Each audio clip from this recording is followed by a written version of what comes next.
Hey everyone, welcome to the Drive Podcast. I'm your host, Peter Attia.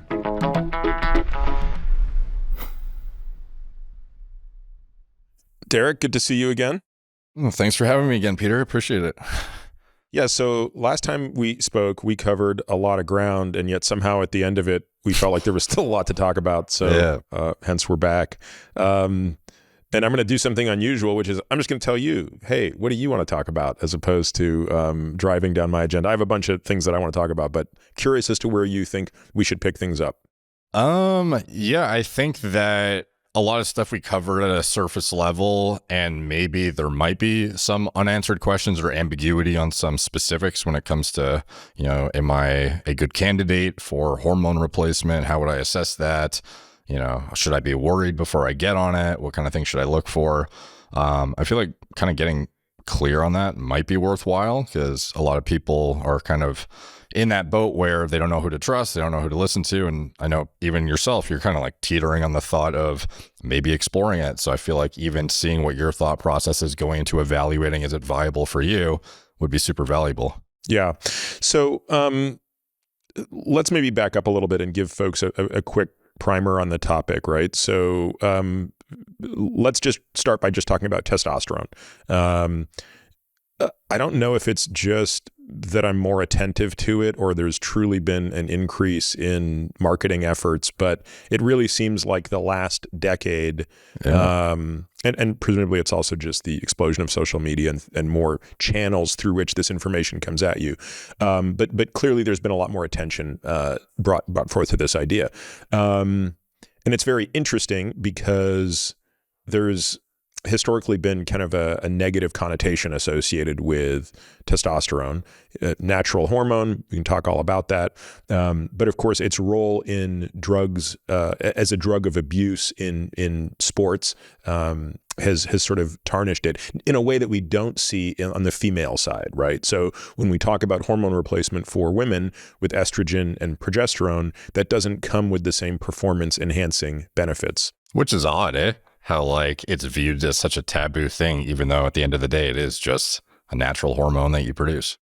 Right. And so it's interesting, of course, that estrogen and progesterone are not scheduled drugs. They're hormones that are, you prescribe them without any limitation. They're unscheduled by the FDA, the DEA.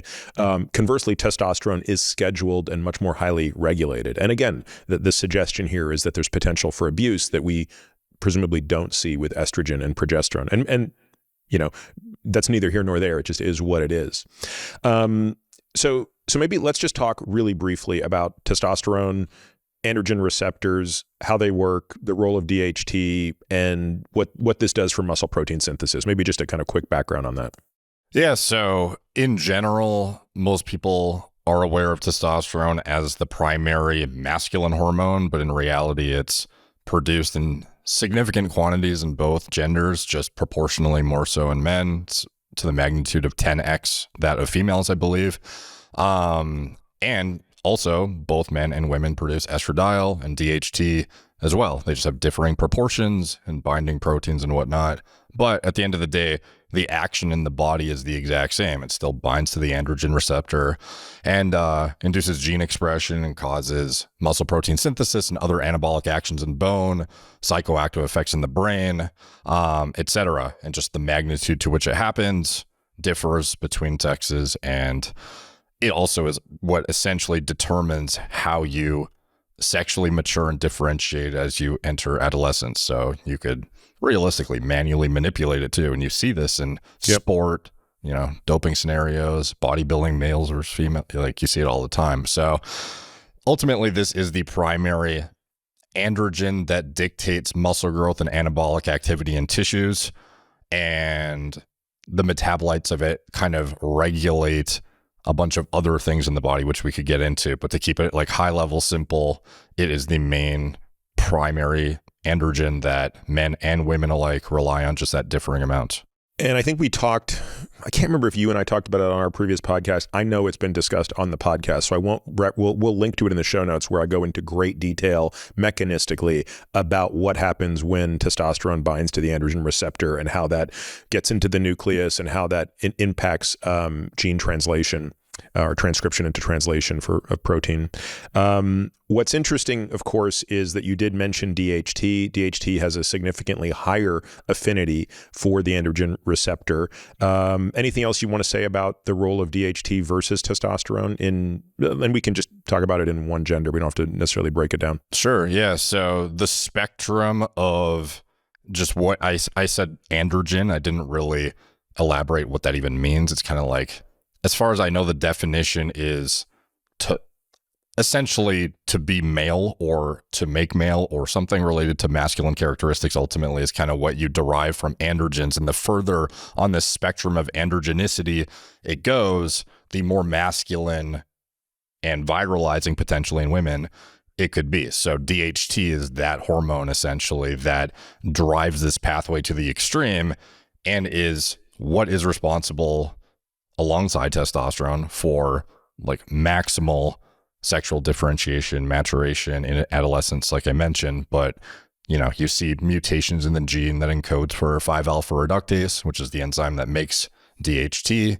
And you'll note that certain pseudohermaphrodites who don't have DHT will end up, lesser developed in the masculine spectrum than normal functioning human with full DHT production. So this is kind of like an example of the spectrum of, on one side, you have males producing 10x the testosterone and more DHT subsequent to that. And then females, much more estrogen proportionally to males. Well, somewhat depending on, where they're at in their cycle and whatnot. And then 10x lower the testosterone and also much less DHT.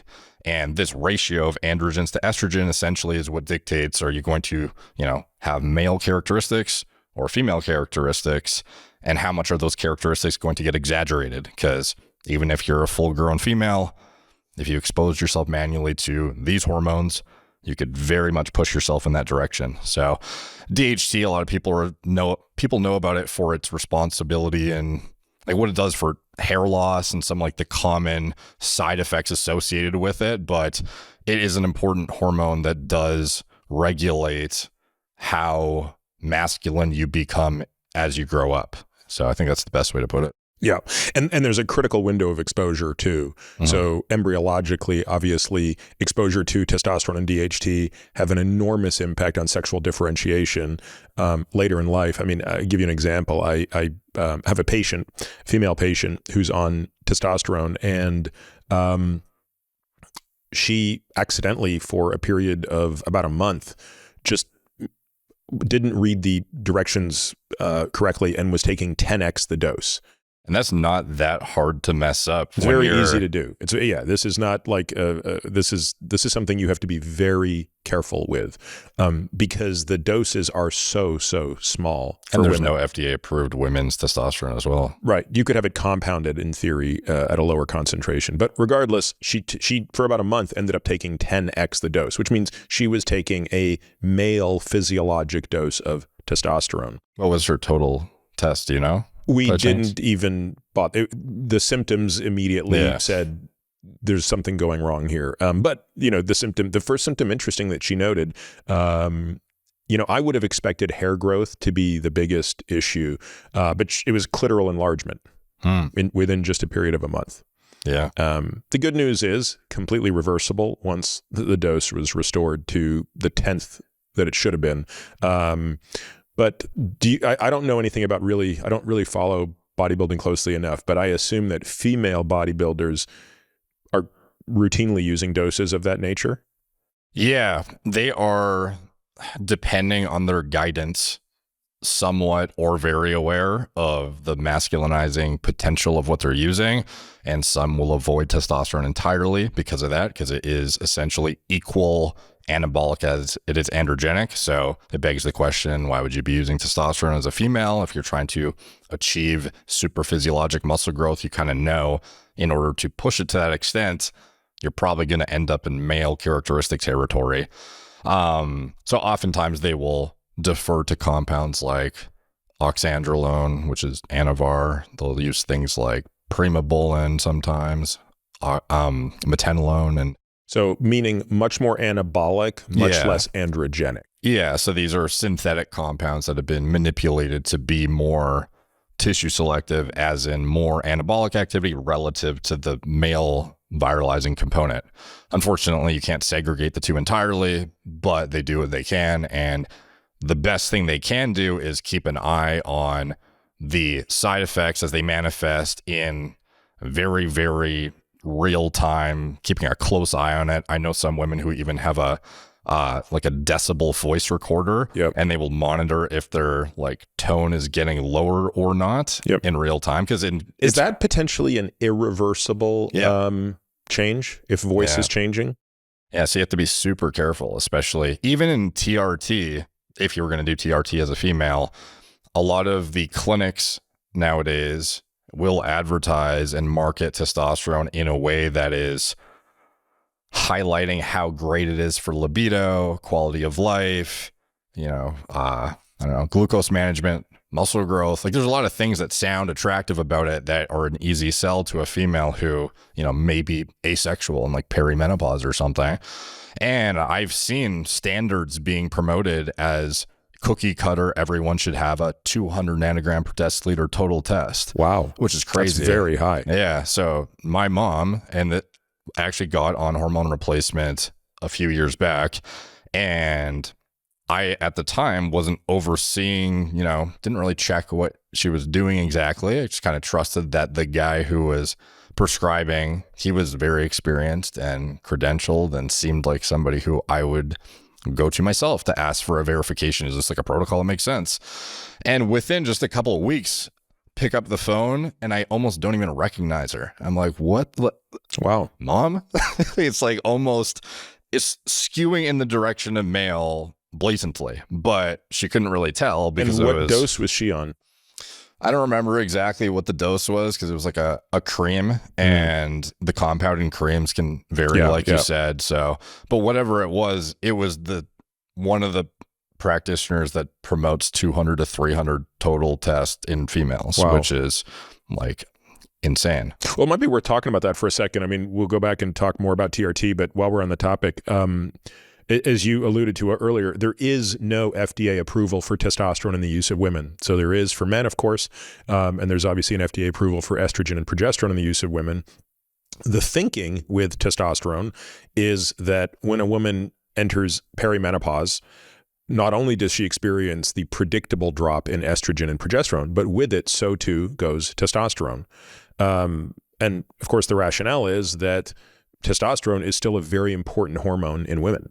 I've pointed this out many times before, but the units that are used to represent estrogen and testosterone are very misleading because they're not the same. Yeah. So if you convert them to the same units, you will see that even in a woman, her testosterone is significantly higher than her progesterone and estrogen. So if you took sort of a mid-follicular estrogen level, an estradiol level, and took it out of picograms per deciliter and put everything in nanograms per deciliter, her testosterone as a premenopausal woman would be at least 10, and at times even 50 times higher.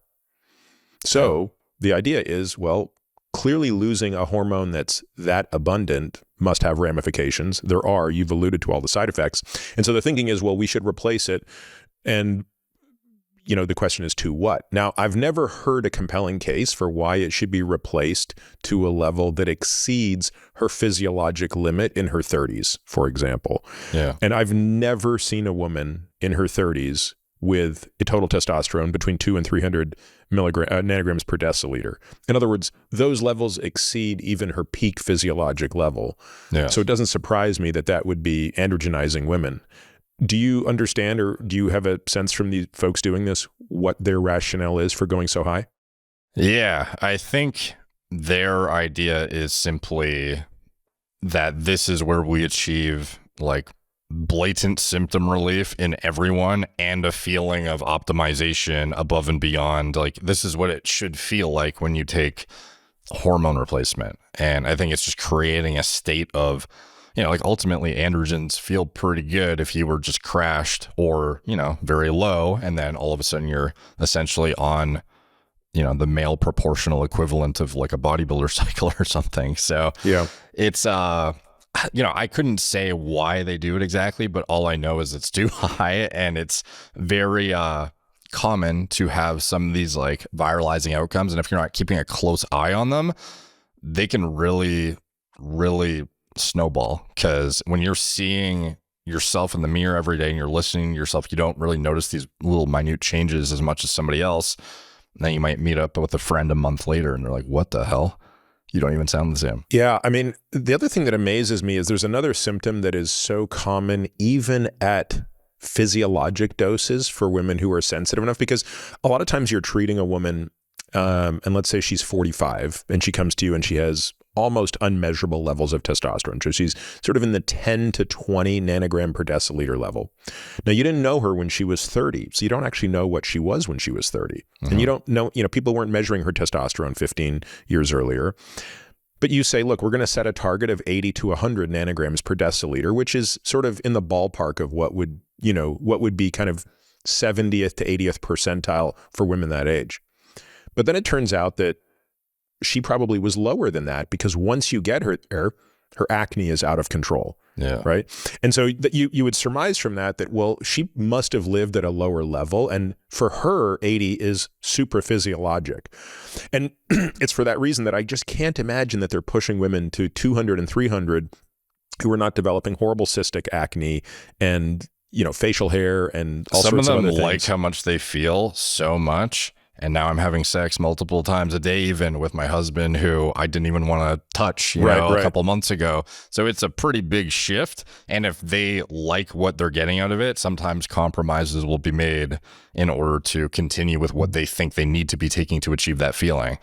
And in addition to that, too, like you said, with the not knowing where you were at, further confounding that is how many people have been on combined oral contraceptives for like decades. Absolutely. Yeah, just totally skews everything. Yeah, like I've dated girls who I've seen like 80% suppression of their hormone levels, like testosterone, free testosterone, especially proportionally more so too because of the rise in the SHBG goes through the roof. Yeah, it's ruthless. So they're like operating in a state of androgen deficiency perpetually and relying on this synthetic progestin to drive all like testosterone-like behavior essentially. And then if they get off, they don't even know what their natural is. Like they've never experienced it because they've been prescribed it since, 15 years old or 16 years old or something. Yeah. So it's tough because it's like, you don't even know what your ideal target is. Even if you were getting blood work, oftentimes it's totally skewed. And that's something I definitely want to talk about on my podcast too, is some of the testosterone suppression in different formats of birth control, because it's pretty nebulous, some of it. Like I'm very aware of the combined oral contraceptive data, but even like the localized progestins and stuff, there's like very minimal literature, shockingly. Like if I'm trying to find out how much the Mirena affects my girlfriend, I don't even know. I don't know what her baseline probably was. So yeah. Have you been following at all the Natesto product? Yeah. It looks good if you're willing to tolerate it. Yeah. For folks who don't know, Natesto is an intranasal administration of testosterone, and I believe the dose is like 7 milligrams, and it's used TID, so 3 times a day, which tells you that obviously the bioavailability is quite low if you're taking 21 milligrams daily. So that's, slightly more than you would probably take if you were just doing it intramuscularly. But nevertheless, the idea with it is it's quicker acting. And that's why you have to take it sort of 3 times a day, because it's not sticking around like in a fat depot the way an injectable source would be. But the interesting question is, does this help address some of the female use case? So for example, if one of the symptoms that a female is turning to testosterone for is libido, does she really need to be on mega doses of systemic testosterone round the clock versus, in the same way a man would use Cialis for an on-demand ED issue, could a woman be using intranasal testosterone for an on-demand libido issue? I would hope that'd be the case. In practical application, I don't know if it plays out that way where you could just acutely use it once a week or something on the day you're, wanting to get busy. Like I've candidly had some experimentation with it, and doesn't seem to make at least that big of a difference. With you or with a female? No, with a female with like low testosterone. I see. So in other words, you're saying if a female with low, because I was going to say in a male, I wouldn't expect it to have that effect. No, it would make no difference in me. Yeah. But you're saying in a female with low testosterone, taking a couple of shots of Natesto didn't in the subsequent hours have much of an impact on libido? No, but that's obviously N of 1. Yeah. And I haven't actually seen the data in literature myself. I don't even know if it exists right now. I know I'm not aware, but I believe there is a clinical trial ongoing. Okay. I think it might be happening at Baylor, but I'm not sure. And one thing I can say is, as much as it sounds great, typically women don't like using it that much. So it's like just because it's messy and it's like dripping down the back of their throat. It's like this, very it's like invasive in a way that's not very clean. You just feel kind of gross. You feel like a drug addict almost. You're like snorting some shit before you go have sex every time. Like it's interesting.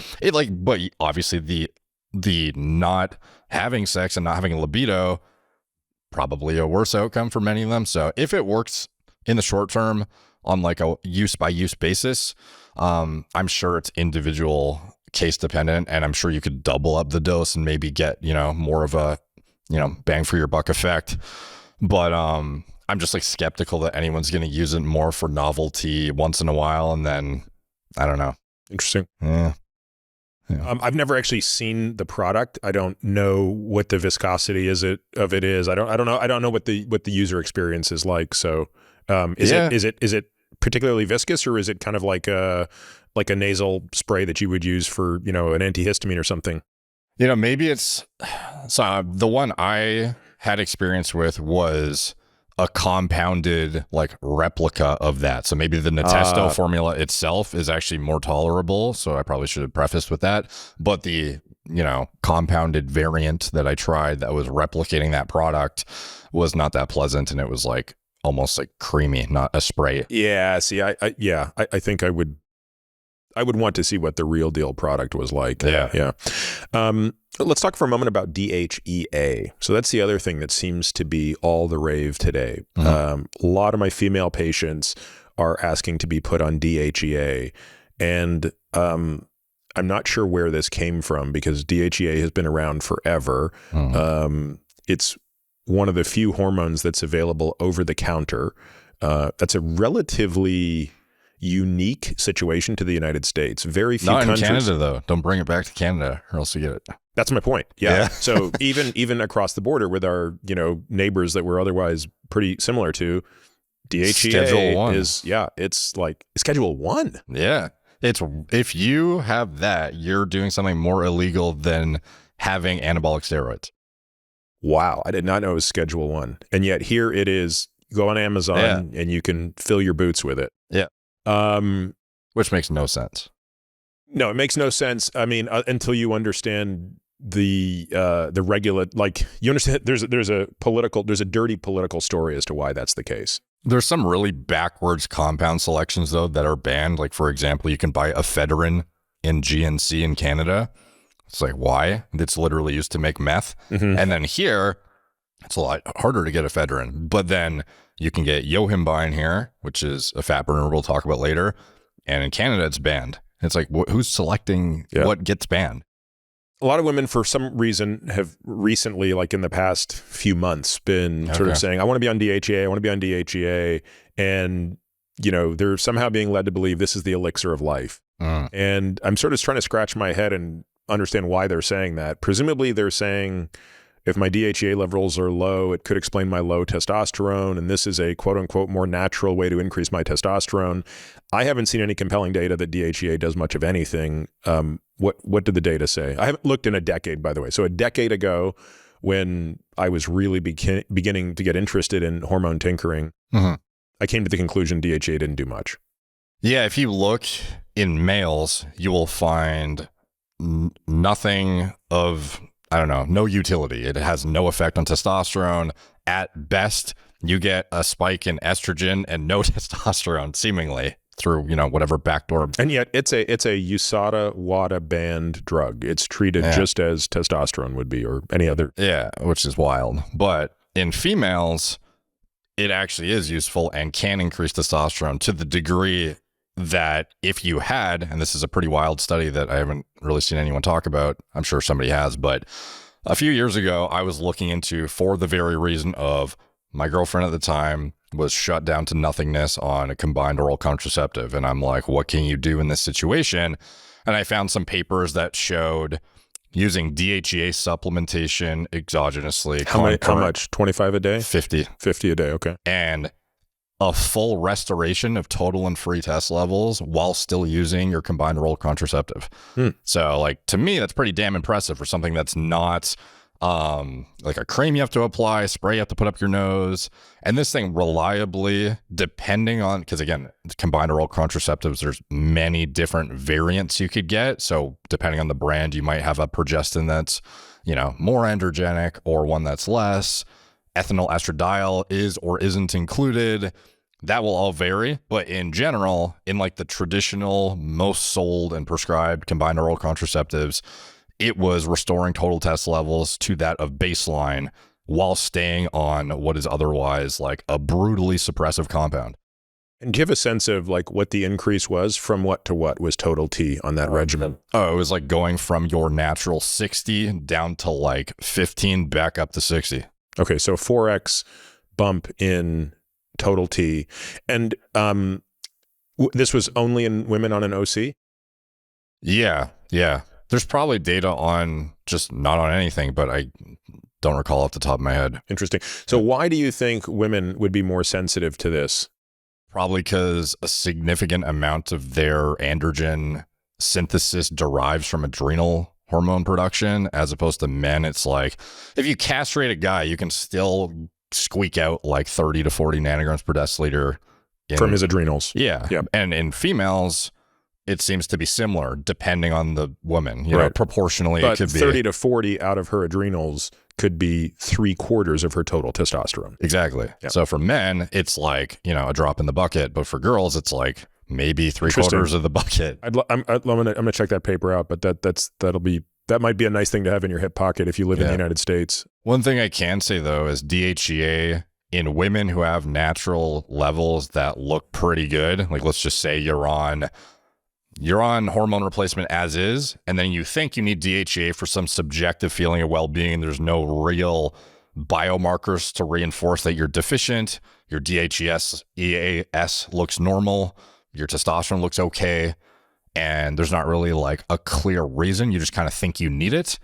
Almost certainly the risk to reward is a little bit worse, because acne on DHEA is very common in women to a degree where it's like the proportional upside you get out of it, you're not going to get as much, you know, anabolic activity out of it relative to seemingly the androgenicity impact systemically, or at least in skin, from what I've seen. And remind me, we don't measure DHEA levels. We measure DHEA sulfate levels, correct? Yeah, that's the only proxy in like traditional blood work metrics that I'm aware of to test for it. And remind, do you know why I used to know why we couldn't measure DHEA directly in blood? I think the majority of it is sulfated, so getting a direct measurement is not as indicative of, I don't know, The total body pool or whatever. I wish I had a good explanation, but I just know that's the proxy. It's kind of like, why do we check IGF-1 for GH? It's probably something similar. What about the role of progesterone? What do you think the role of progesterone is in both men and women for, outside of reproduction, right? So putting reproduction aside, one of the things that we're doing a lot more with our patients, we used to be pretty quick to abandon progesterone systemically if women were having, any mood symptoms associated with a full dose of it. And we would just very quickly adopt a Mirena, progesterone-coated IUD to give the endometrial counterbalance to the estradiol to prevent the hyperplasia and obviously reduce the risk of endometrial cancer with unopposed estrogen. But we're really seeing a lot of women in the middle ground who maybe can't tolerate a full 200 milligram dose of progesterone, which would be kind of the full dose, but feel great at 50 to 100. And so, in many ways, what we're trying to do is just find every woman's dose and like, what's the amount of that you can tolerate? And if it's sufficient, great. If it's insufficient, we'll backstop it with a Mirena. Why do you think that is? Why do you think progesterone is so important for women? Outside of reproductive, like standard utility, I think that it's more like if you look at a steroidogenesis cascade, which is like, in layman's terms, I guess, if you took cholesterol and then all of the different things it could turn into when you cleave it and through enzymatic pathways turn it into, glucocorticoids, or like downstream to adrenal steroids and downstream to testosterone and DHT and estradiol and estrone and all that stuff like that is called steroidogenesis, the synthesis of all these steroid hormones in your body. And some of you guys might have seen this chart before, and I'm sure you've showed it on the podcast. It's like this big, messy thing that has like 7,000 different pathways, and it looks overwhelming. But up near the top, where you start to have like, cortisol production, you have some of this stuff upstream for like glucocorticoids, as well as where pregnenolone branches from like to actual androgens and upward to like adrenal hormones. At the top, you have this downstream cascade from progesterone that leads to an array of metabolite hormones that are like pro-anxiolytic, as in they will be like anti-anxiety, kind of balance out the sympathetic drive that you might get from androgens, and also help you get to sleep. So that's why progesterone is so useful at night, and it's kind of why it's placed at that time for dosing as well. And taking it orally also is like impactful on the way it's metabolized out to get some of these proportional metabolites too. Because if you had it in a cream or an injection, not only maybe is it harder to get the dose you want out of it, but the metabolite content that you get is totally different when you have a first pass metabolism versus you skip it. So with progesterone in particular, it produces an array of different things, including but not limited to, one is called allopregnenolone, which is seemingly implicated to some extent in post-finasteride syndrome, but also very much in postpartum depression. And they've even created like a synthetic analog of it now that they use to treat postpartum depression, which is interesting.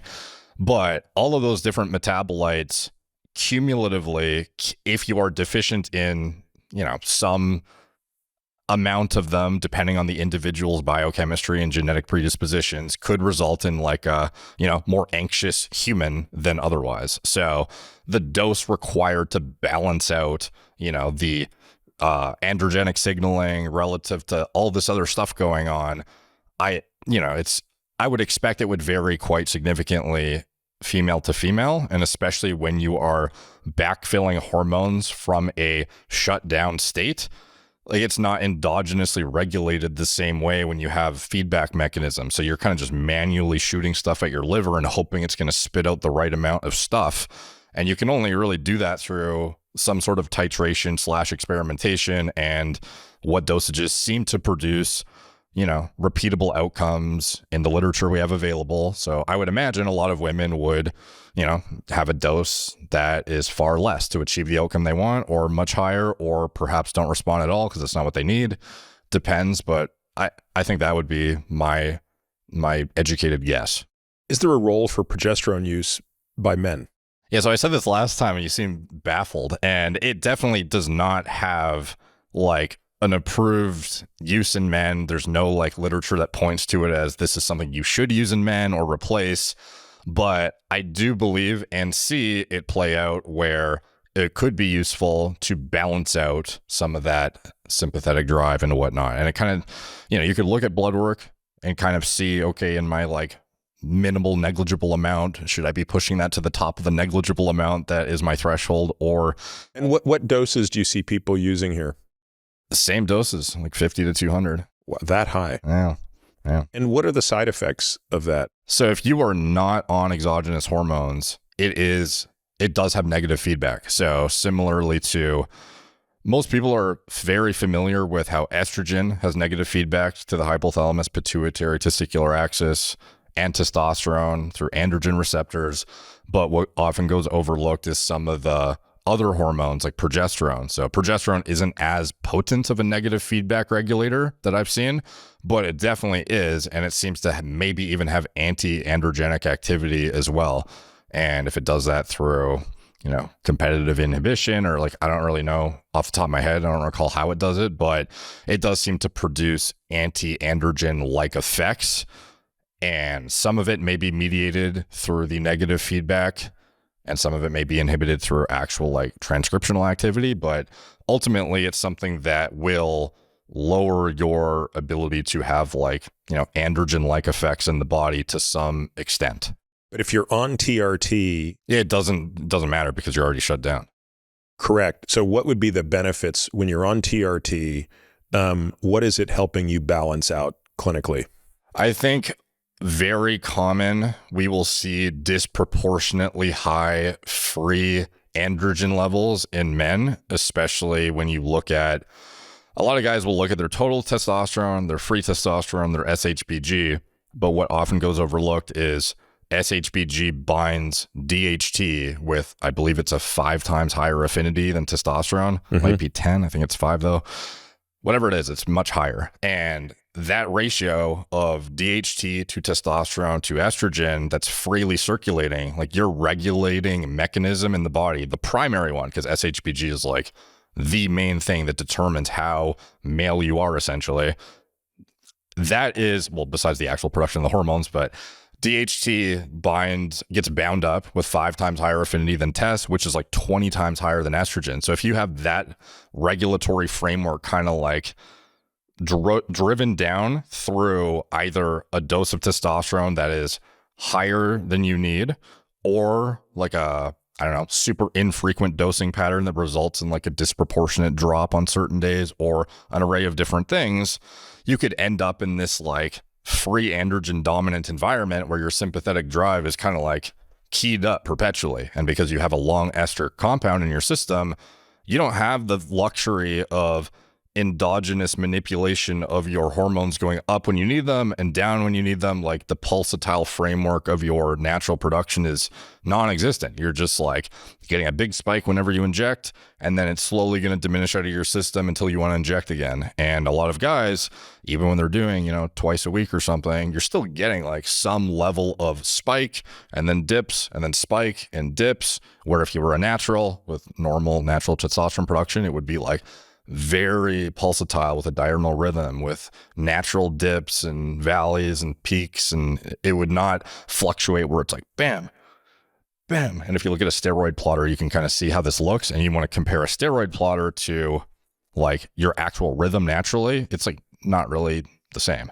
So that's kind of where you get into, more frequent dosing might be better. But at the end of the day, a lot of people are overlooking how dominant the free androgen profile could be in a guy on TRT, because you'll see your total testosterone and it might be 700 when you measure it, but you're measuring it 3 days after your injection. You're looking only at free testosterone. Your DHT has not been evaluated. Your free DHT surely hasn't been evaluated. I don't necessarily think everyone has to spend hundreds of dollars to check those, by the way, but just be aware that if your SHBG is lower than it was before you started TRT, there is a disproportionate regulating mechanism in play here now that you have to perhaps account for. If you're in a state of anxiety, that might be a factor, or if you have trouble getting to sleep, there's certain cues I would look to as to, am I, a little bit too redlined right now? Given that free testosterone is typically estimated, I guess we can talk a little bit about testosterone measurements. You were mentioning earlier that there's a direct way to measure free testosterone. I was unaware of that. Do you look at free androgen index, where you're just taking the ratio of testosterone to SHBG? So you're taking the ratio of two things that are directly measured. Is that a better proxy for what's happening physiologically than this indirect calculation of free testosterone? Which, again, if my memory serves me correctly, free testosterone is a calculation based on testosterone, SHBG, and albumin. Is there anything else that factors into it? Yeah, I'm pretty sure the free direct measurement via LabCorp is just based on those binding proteins. I don't think there's anything more to it. But with the equilibrium dialysis, it is separating it and measuring it directly. And Does LabCorp do an equilibrium dialysis? yeah, it's just more cost prohibitive. So the good news is a lot of these tests, when they evaluate them against it as a gold standard, track pretty closely with it. So you can use them as proxies that are relatively accurate. It does get skewed when you get into trying to measure like hypogonadal men that might have, you need to be a bit more, I don't know, lower concentrations, and you want to make sure you get it right. It's not just tracking trends as much. Or individuals who are using synthetic androgens, it will for sure cross detect if you're using a immunoassay or a calculation, because it's going to be based on the cross detection of the total testosterone, presumably as well, if you use that. So yeah, in general, if you wanted to use the gold standard, it would be equilibrium dialysis. I don't know if it's always necessary.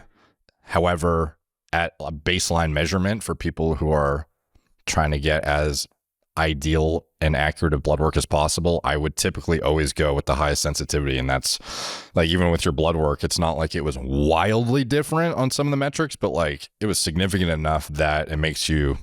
Yeah, let's talk about that. So I wrote my values down. So for my last blood test, I had LabCorp run them both. I had them run the immunoassay, which is not the gold standard. That's the cheaper test for both testosterone and estradiol, and then the LCMS, which is the gold standard.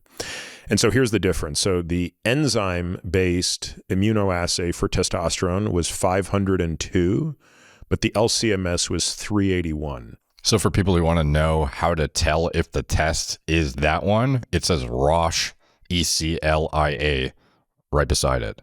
Yeah, so Roche is the company that provides the assay for them. But that's like the only thing I think it says underneath it to identify. Yeah. Yeah. So that's a pretty big difference, right? I mean, that's a 25% difference. Yeah, like I think it's significant enough to justify getting the accurate one. Yeah, yeah. That's the only one we do. But I just wanted to see what the difference was. So the accurate test read 381 to the inaccurate 502. Here's what's more telling was the estradiol. So the estradiol on the accurate test, the LCMS, was 18.3, and on the enzyme-based test, it was 41.3. So that's more than a 2x difference. Yeah, the enzyme-based testing will cross-detect estrone, synthetic estrogens as estradiol, and it's annoying. That still seems really high, right? Given that my estrone, my estriol, they should be very low. I'm obviously not taking any synthetic estrogens. Why do you think it's off by more than 2x? And by the way, I see this in other patients as well. Yeah, that would be tough for me to speculate without seeing the full I think gamut. It's picking up something in my supplements. Like I think there's probably something else that's being detected. Now that you say that, probably. Yeah. I'm assuming you didn't take any biotin for certain. I don't think I've ever taken biotin, Okay. You don't have any methylated B vitamins, bro? I do have methylated B vitamins. But biotin's not in your B complex? I don't think it is. Maybe it is in tiny amounts. I'm not taking a dedicated biotin, put it that way. That would still mess with it. Yeah, maybe. So maybe there's something in my methylated B complex. As far as, by the way, for like stuff you should not take before your test, last time we spoke, you said we were both aware of biotin, and then you said, I'm not sure if there's other stuff that could affect it. I checked with Merrick Health, which is my team, and they don't know of anything either. So I think biotin is the main thing. And I think it skews, if I recall correctly, thyroid values pretty dramatically as well. So if you're taking a biotin supplement, it's worth noting you should discontinue. You should stop it periodically before you take a blood test for, I would say at least a few days, if not a week, probably before your test, just in case. Got it. Yeah. Okay, so let's now kind of shift over to sort of the testosterone replacement decision making in a male. So it seems to me that younger and younger men are seeking out testosterone replacement therapy. Is there any data on that, or is that just sort of our perception? No, you were right. Like as far as marketing efforts and exposure, if you look at just Google Trends and you type in TRT, it's like the graph of how many searches are on Google is like skyrocketed over the past decade. Where do most men get their TRT? How much of it is done kind of from an endocrinologist, for example, like someone who presumably, spent a lot of time understanding the system? How much of it is done from clinics that only do testosterone as the other extreme example, right? Yeah. Yeah, it's tough because countries will differ in their scrutiny on this stuff to such a varying degree that if I could speak to the US and give some sort of ballpark, and I feel that's probably the most useful. And again, this is not based on some sort of survey or anything. This is just my speculation as to what I would imagine is happening from trends I've seen. Underground market is still the most easily accessible with the cheapest barrier to entry.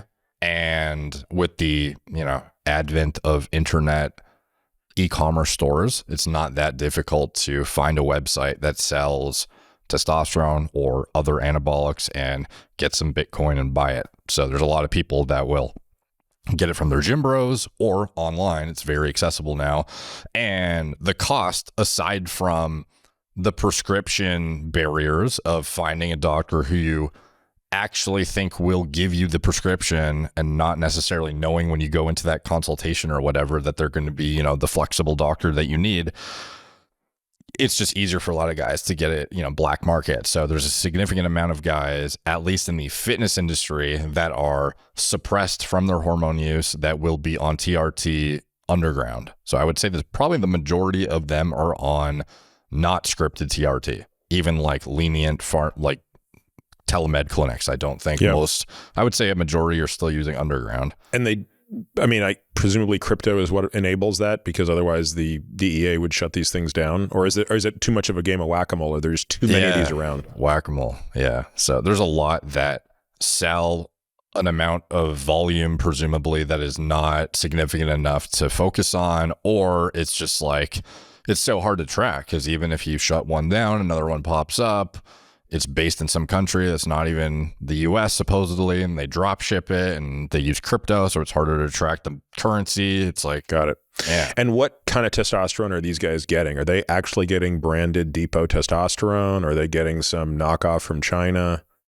Often it's underground, but there are resellers of pharmaceutical grade too. And sometimes these guys will have connections with people in, Europe, in certain countries where you can just walk into a pharmacy and buy whatever you want for 1/10 of the price, and then they will mark it up and then sell it to you in the US. And so there's an array of different options, but typically it is a underground lab that is producing it and making what they're advertising as a accurately dosed sterile product that is branded under their underground lab brand, essentially. Got it. Okay, so for folks that want to do this kind of in a little bit more of a responsible way and go and see a doctor, there are a lot of these kind of doc in the box operations where they're basically just T-docs. I don't know how they're operating. I assume that a lot of this is telemedicine. I don't know how much longer that will be in existence. I do believe that a lot of that stuff's going to be shut down. But for the time being, you want to just talk maybe a little bit? I know we talked a bit about this, but anything else you want to say on the Clomid, eClomid, HCG, T trade-offs? Yeah, that is, I think when you are trying to restore fertility in the short term and you're averse to injections, and there's a lot of factors that could lead me to say Clomid might be viable, but in general, if you're looking at something long term, I would say typically Clomid or Enclomiphene, which is a more progressive version of the drug, all but not FDA approved.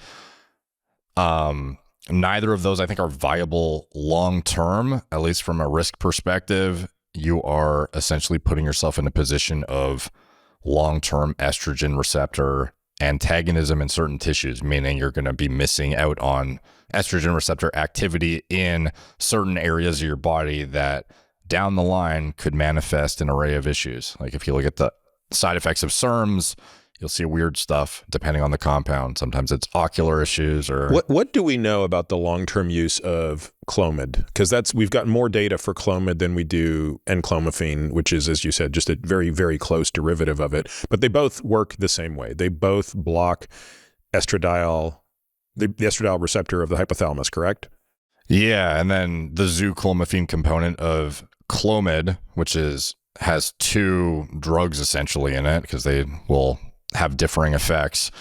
That component of it is more anti-gonadotropic, I believe. So it's like something that will, like the enclomiphene component is far more specific to the SERM activity you are seeking in the hypothalamus. The zooclomiphene is longer half-life, less efficacious, doesn't even really represent the target therapy of the drug. So in general, even if you're looking at Clomid, that's the only one that has approval, so you would potentially have the data. But I, off the top of my head, don't know of any studies that are going decades long to evaluate something like that. I don't know if it exists. I would be kind of doubtful it exists, to be honest. But I would think from what I've seen, at least anecdotally, take from that what you will, is typically no one ends up with a stable mood long-term or an ability to like, it's not a sustainable therapy long-term, in my opinion, for the vitality component you seek from replacement therapy to begin with.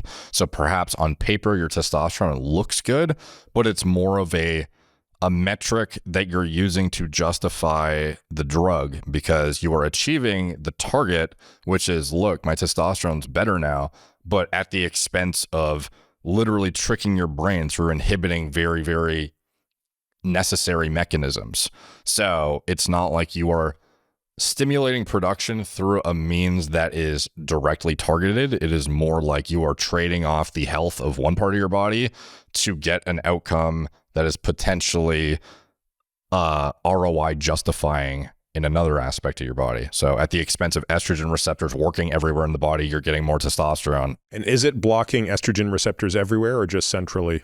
Yeah, it is selective, hence SERM, but it's not perfect. As we talked about last time, you were going to get, like we could just Google Clomid side effects and you'll see an array of different things, I believe, including but not limited to skewing of lipid parameters. You were the one who taught me about, the desmosterol. Yeah, and like that's sketchy. And like I wouldn't want to have that long term. Like there's stuff you'd have to track that are very unknown variables. At least we kind of know what to expect when you have natural testosterone increasing, like what happens at a lipid perspective or a negative feedback perspective, or you're not dealing with some, I don't know, nebulous activity in different tissues and having to account for it. So it's like actual brain inhibition, is sketchy to me. And from what I've seen, people end up, I don't know, not in a good state of mind long-term on it, but I suppose it's possible you could. What doses are you seeing people use in the wild?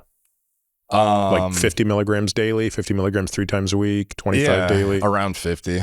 Yeah. It obviously in the bodybuilding world, I told you about the absurd PCT regimens, post-cycle therapy, where guys are using 100 per day for, shorter time frames, but it's, super high doses. Now, I think we're going to see a big increase in the use of Clomid and eClomid even beyond what we're seeing now, just based on the regulatory environment, which is to say that, there will be no use of telemedicine for the prescription of any scheduled compounds. So that means that testosterone and HCG, which we'll talk about again in a second, can only be prescribed in person, at least if you're adhering to the law. Whereas via telemedicine, you could still use Clomid or potentially eClomid. So, that just sort of suggests that we're going to see, HCG kind of plummet and Clomid go up. So I think the implications of understanding this are actually pretty significant, and I'd really like to see this studied better. Yeah. Because everything about Clomid is easier to use, right? You're going to have this, you're going to get over the regulatory issue. it's oral, it's a pill. You don't have to inject it. HCG, as we've talked about, is a bit more difficult to use because it needs to be refrigerated. It's a very fragile peptide, and it's probably more expensive than both testosterone and Clomid put together, right? Oh, yeah, for sure. Anything you want to just say about HCG that we didn't cover last time? I think that if you were looking to restore natural production and assess your testicular response in general before you decide to go down the TRT pathway, it could be a worthwhile thing to do. So if you're considering TRT, you have a total testosterone of 300, and you're symptomatic. 381. Yeah. And let's just say you're symptomatic, don't even remember the last time you had morning wood. Your energy levels are much lower. It's much more difficult to retain muscle, et cetera, et cetera. Actually looking at your blood work to assess what is the release from my pituitary down to my gonads to actually produce the testosterone. What is that signal, and is it sufficient? So do I have in range, high normal? Like, what does it look like on my blood work of my luteinizing hormone, LH and FSH?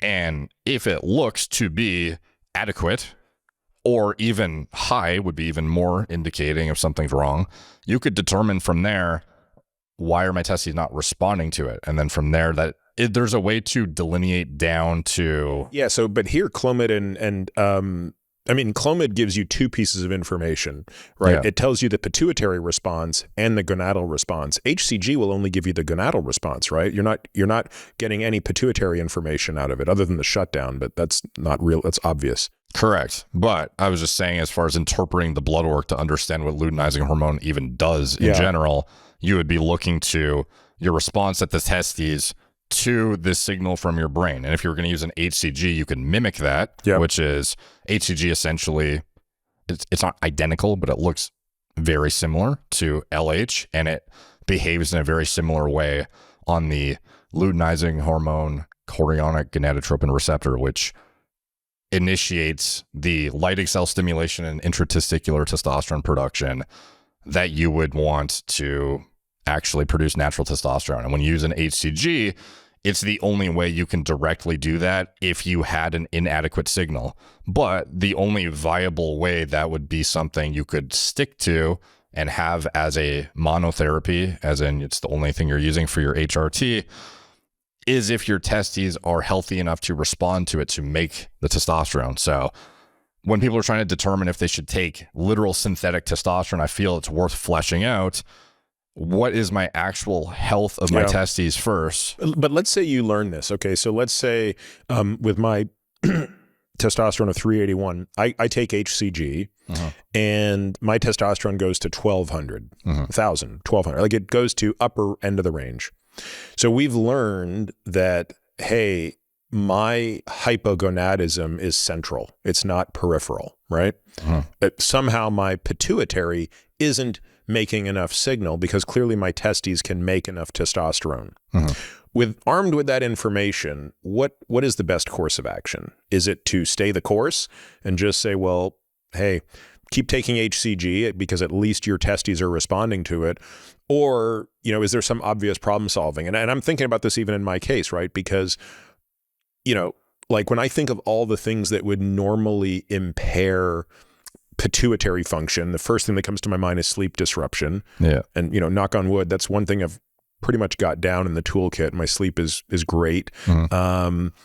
Maybe stress, probably hypercortisolemia, maybe not so great. Training, overtraining, undertraining, like, what are the things you would look at to brainstorm if that scenario were the case? I don't know if that's the case, by the way, but that's an experiment that's probably worth doing to see, hey, why is my T low? Is it low because my brain isn't saying the right thing, or is it low because my body can't do it? Yeah, I think there is multiple factors here that could be fleshed out before you ended up on an HCG to even figure out, what's my response at the testes level. Figuring out if you can top out the natural signal, I feel, is the first thing to do, pending your blood work looks like, gonadotropins are low to mid-range, and I'm still not, why am I only getting a 381 response out of that? It would be to look to many of the things you just said. which obviously you're pretty dialed on.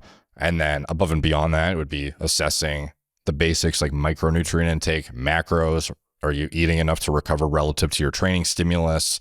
I'm not going to say a lot of people overtrain too much. Maybe they're just under recovering and their sleep is bad. That's probably a more realistic outcome. But in general, there is, not in your case, but in many other individuals, micronutrient deficiencies across the board. Zinc intakes not meeting adequate amounts, magnesium intake super low, and that's impactful as well. An array of things, vitamin D being low, also very impactful. And these things can all move the needle like 100 plus nanograms per deciliter, potentially, depending how deficient you are. So some of these low-hanging fruits with the sleep, micronutrients, minerals, actual macro intake. Some people are eating ultra garbage processed foods, no micronutrient density. They're under eating. Maybe they're on semaglutide and they're, super calorie deprived and they have very low protein or something. That's also impactful. All of these assessments, do I have an adequate energy intake? And of that energy intake, high quality nutrient value in that energy relative to my demands? Am I training hard enough to actually maximize testosterone too? Because that's also a factor, is your resistance training regimen and the sleep. All of these things in concordance will ultimately dictate what is your output. And then let's just say you've had that all dialed in. At that point, if it's still either suboptimal signaling, so, low normal, whatever it is, or even normal gonadotropin output, and then you're still getting an inadequate response, you could then potentially discern partly that you're not going to be able to get the signal you need out of your pituitary to optimize, or you actually have some degradation of response at the receptor level in the testes themselves, which is an age deteriorated thing as well, unfortunately. Like, I would love to just say everyone's testes are going to retain perfect function forever, but it's not the case. So similar to the signal, there's also the health of the actual organ. So if those things are all optimized, like, you've kind of done your due diligence. It's just making sure you actually know what the due diligence is, and you didn't just... If those things are optimized and you're at 381 and you take HCG and your T goes up, yeah, what does that imply? That there's some other factor that we're unaware of that's impairing central I would be stimulus? like, what's your GnRH output then? Not that I know how you can even measure that, but presumably that may be low, or the receptor response to the GnRH is suboptimal too. Yeah, interesting. So it's like a whole upstream. Yeah, that's interesting. That's the problem with these. Is there anything that you could use a GnRH agonist and even test out what your pituitary output is from there? But that's like, good luck finding a doctor who understands the nuance of not castrating you with that. Yeah, although what you could do is then you could use Clomid. Sure. Right? So then you could say, okay, if the response to HCG is favorable, then directly stimulating the late egg cell produces testosterone. Assuming you had enough testosterone to aromatize to estradiol, that was a meaningful impact from inhibiting its negative feedback to begin with. So it's like, at least with a GnRH agonist, I know I'm maximally stimulating pituitary output to whatever capacity it is. Yeah. With Clomid, I'm just inhibiting negative feedback to whatever suboptimal capacity my ER is agonized. Yep. Although you'd want to think if you gave a high enough dose, yeah, you're right. In my case, maybe that wouldn't work because my estradiol is so low to begin with. You're not inhibiting that much. That's a very interesting point. So you're... if estradiol is really low, Clomid could fail just on the basis of that. Like, if you really wanted to test pituitary output potential, you would use a GnRH agonist and see what happens. And if you could push... Is there one out there? There's a gonadorelin is often used, and I think misrepresented as a HRT therapy, but it is a GnRH agonist.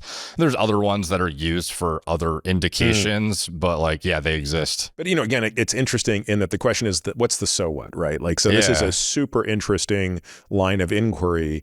And let's say you learned, you respond favorably to HCG, you do not respond to the GnRH. Mm-hmm. Well, then the problem is something is wrong with the pituitary. The pituitary is missing the signal. Yeah, but maybe I've seen people diagnose adenomas by actually digging into that stuff. So I think it's worthwhile to understand, because maybe you have, again, it depends how long you've been monitoring your hormones. Like, have you always been a healthy person? Or this is where maybe the endocrinologist can really do the heavy lifting here, right? For sure. If you go and see a physician who day and night is thinking through all of the intricate pathways here, that maybe there is a microadenoma. I mean, one of the things we like to do in people when we can't solve this problem before we send them to an endocrinologist is, measure prolactin, ACTH, a few of the other pituitary hormones to kind of get a sense if anything else is out of whack. Yeah, sometimes you'll have like a prolactin secreting adenoma too, and it's problematic as well. There's a lot of weird stuff that it's tough because I would love to say, you should understand this before you take hormones for the rest of your life, but it's hard to expect everyone to understand this axis to the degree where even we're going back and forth. Like, what about this?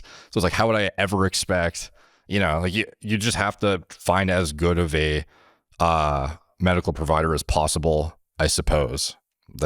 Yeah. I mean, I do hope that people take from this discussion the following, right? Which is HRT is serious business. And I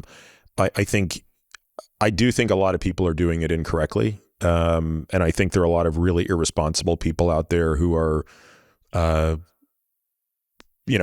frankly, just practicing dangerous medicine, if not veterinary medicine outright. Mm-hmm. And I don't see a lot of this in my practice. There usually people aren't coming to see me who have been, terribly decimated by someone doing awful HRT in them. But you sort of, I can see people on YouTube where I'm shaking my head going, oh my God, what's that guy talking about? What's that guy doing?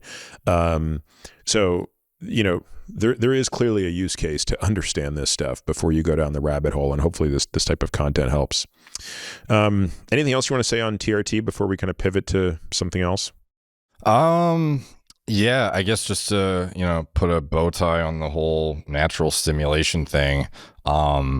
I do think if you are mindful of fertility, it's worth consideration of HCG concurrently with your whatever you're going to be using. Like if you're on TRT and you're going to shut yourself down, don't make the mistake that thousands of bodybuilders have where they got on hormones, ended up with atrophied testicles, and then when they were 10 years later wanting to have a child, realized the arduous recovery process was like pretty significant. Are there guys that can recover after 10 years of TRT?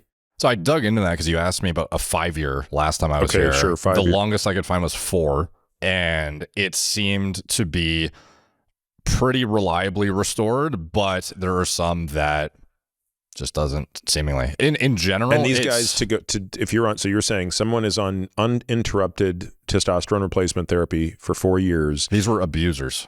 Okay, so they're on very high doses. But it's not like a controlled trial, too, where it's like, you're going to take super physiologic tren. It was like, you guys abuse some amounts of synthetic drugs and have been shut down. And to rescue these guys, they were using recombinant FSH and HCG in mega doses?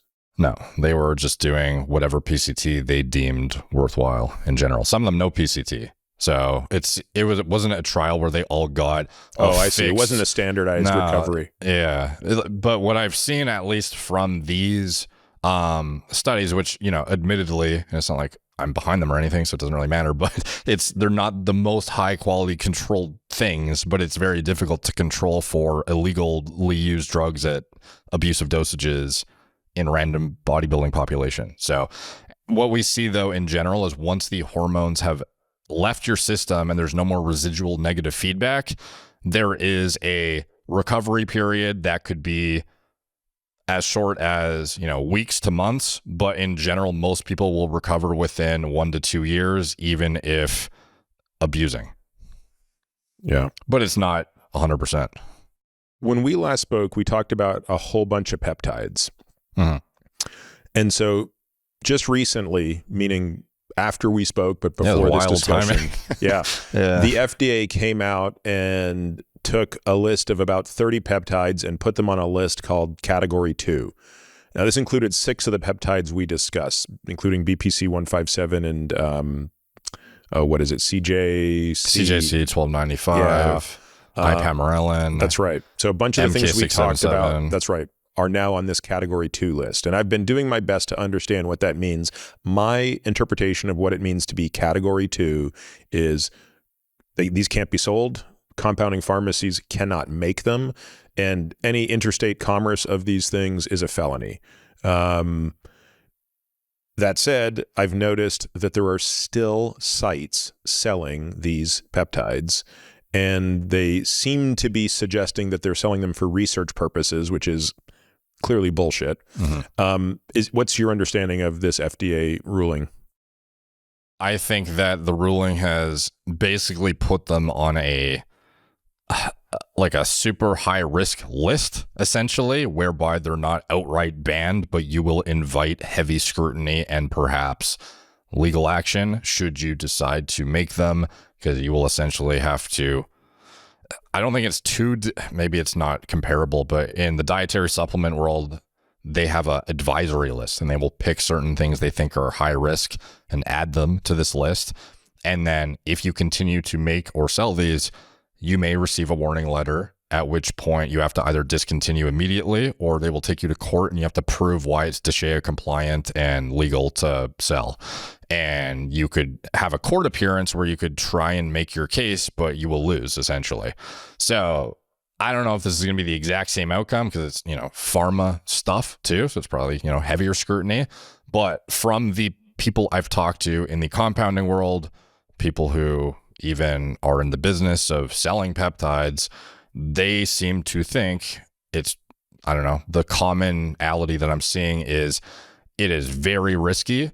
It was already risky to begin with, but it's very risky and you are inviting scrutiny, but it's not necessarily actually illegal. I see. So they could easily prove it probably if they wanted to and took you to court, but I don't know that all of them are going to get, whack-a-mole. I feel like it might be sort of a scenario like that. And when you look at these research chemical sites, they're no different than they were months ago. Like these are the same sites that have been operating with their pseudo research chemical use only, fake umbrella the whole time. Like those companies exist to try and sell whatever with no prescription, no compounding pharmaceutical standards. Like at least in compounding, there is some level of oversight where you have to be plus minus some amount of potency.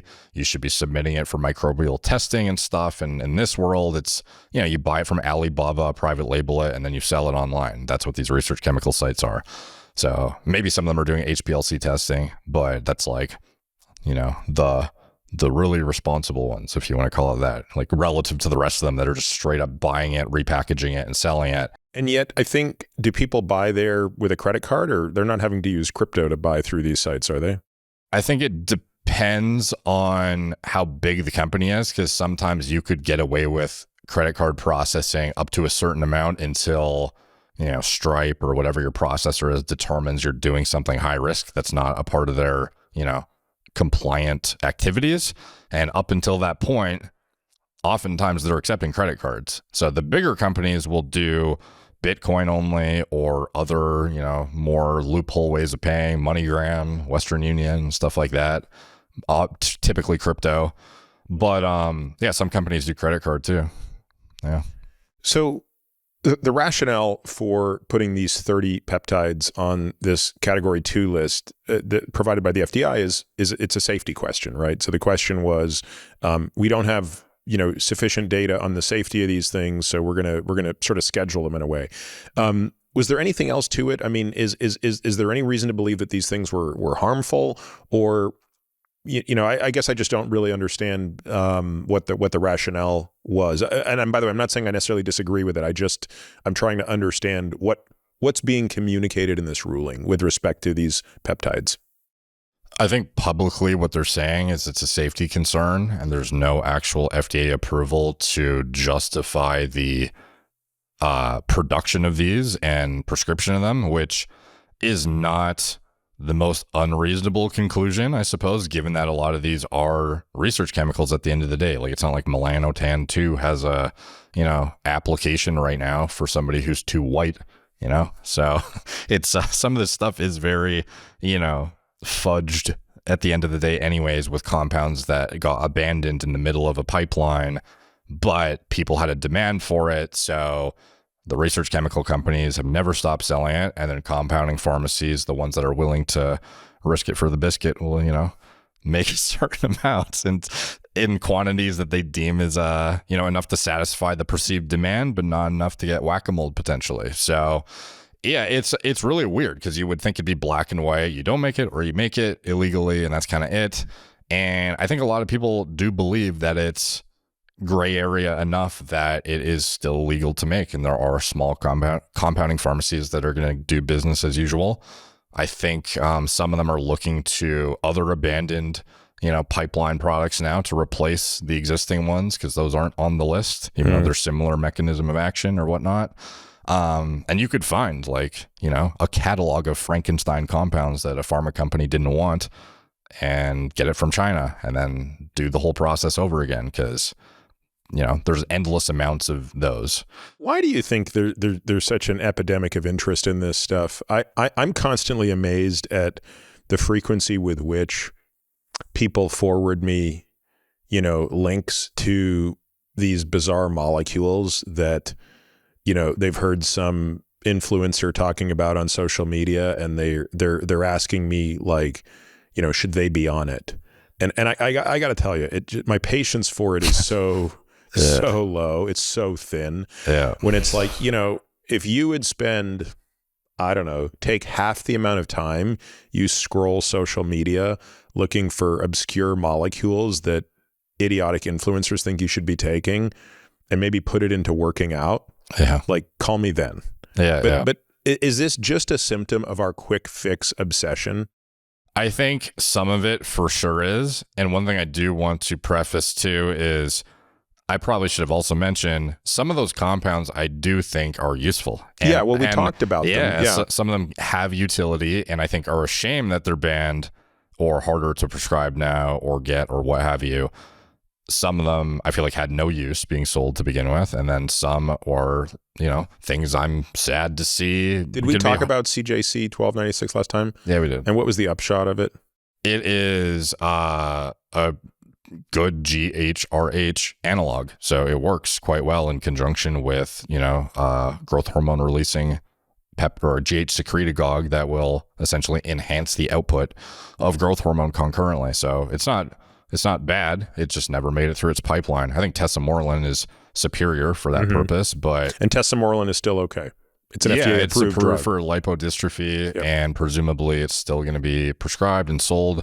I don't know if they're going to clamp down on the compounded version. You can only, somehow get a pharma version. I don't even think I've ever seen, I think it's called Agrifta is the actual pharma version. I don't think I've ever seen it. Probably way too cost prohibitive to even see the light of day. So, but that will continue to be prescribed. And BPC 157 was kind of a VEGF analog. Yeah, that one is interesting because it's like pro-angiogenic, so they're going to be, pushing the whole, it's going to cause cancer angle, or it might, so we can't really get behind it, which understandable if it didn't make it through its trial. So I get it. At the same time, it sucks though, because it's like we've all used it or know someone who's used it, who's had benefit from it with perceptively like no downside, at least that we can see acutely. So that's a tough one to see go for sure. But yeah, I think a lot of it is hype, sexy new thing. This mechanism that's never been targeted, like, it inhibits myostatin, or it does this or it does that. And, there's an array of different compounds that do different things that don't have FDA approval. So you want to be the first to be in a performance enhancing advantage position relative to other people too. Even if you're not a professional athlete, everyone wants the competitive edge or better focus, better muscle growth, better body composition. Understandably so. But it's not clear that these things really do that much in terms of performance enhancement. I mean, like, when you consider testosterone, for example, which has enormous performance enhancement, do any of these other peptides even come close? I would say in terms of like hard lean body mass and strength outcomes, no, definitely not. Yeah. I mean, again, that's part of the thing that sort of fascinates me is all of these things are so marginal in their benefits. And what would be interesting if there were infinite resources would be to do clinical trials for specific use cases. So, I would actually be very interested in seeing a clinical trial of BPC for specific type of injury recovery, where there's a really clear use case. We're going to do an 8 to 12 week trial in postoperative orthopedic patients where, boy, if there's one time when you want to see more VEGF, that's probably it. And let's compare that to a placebo and actually see, are we getting quicker recovery? And if so, maybe that becomes a use case for it. I mean, maybe in part that's the challenge here. And again, I don't know what the right balance is for something like the FDA to strike, but they've clearly had enough of kind of the Wild West. Yeah, I do wonder what really brought it to their attention, if there was some like must have been our podcast. Yeah, it was but there's something presumably that brought to their attention this is being, I don't know, mass marketed, misused, these aren't even approved compounds, what's going on? And let's go down the laundry list of which ones have FDA approval. Okay, that's pretty easy to exclude those and the rest of them are gone, kind of thing. So like there's definitely been an uptick in like just haphazard promotion of them, because it sucks, because some of these do, even though they don't have impactful outcomes on muscle growth necessarily and like ergogenic outcomes that are, in sport performance enhancing blatantly, from a rehabilitation standpoint or potentially even a longevity standpoint, not saying any of them do definitively, but like, some of them have promise and had like really interesting outcomes in rodents that would have been nice to see what happened in humans play out. Now, granted, if they got halted in trials, probably wouldn't have ever happened anyway. So it's just random people taking it. Yeah. You mentioned myostatin a second ago, which of course reminds me of something that's been going around social media lately, which is this interesting discussion about a gene therapy for follistatin.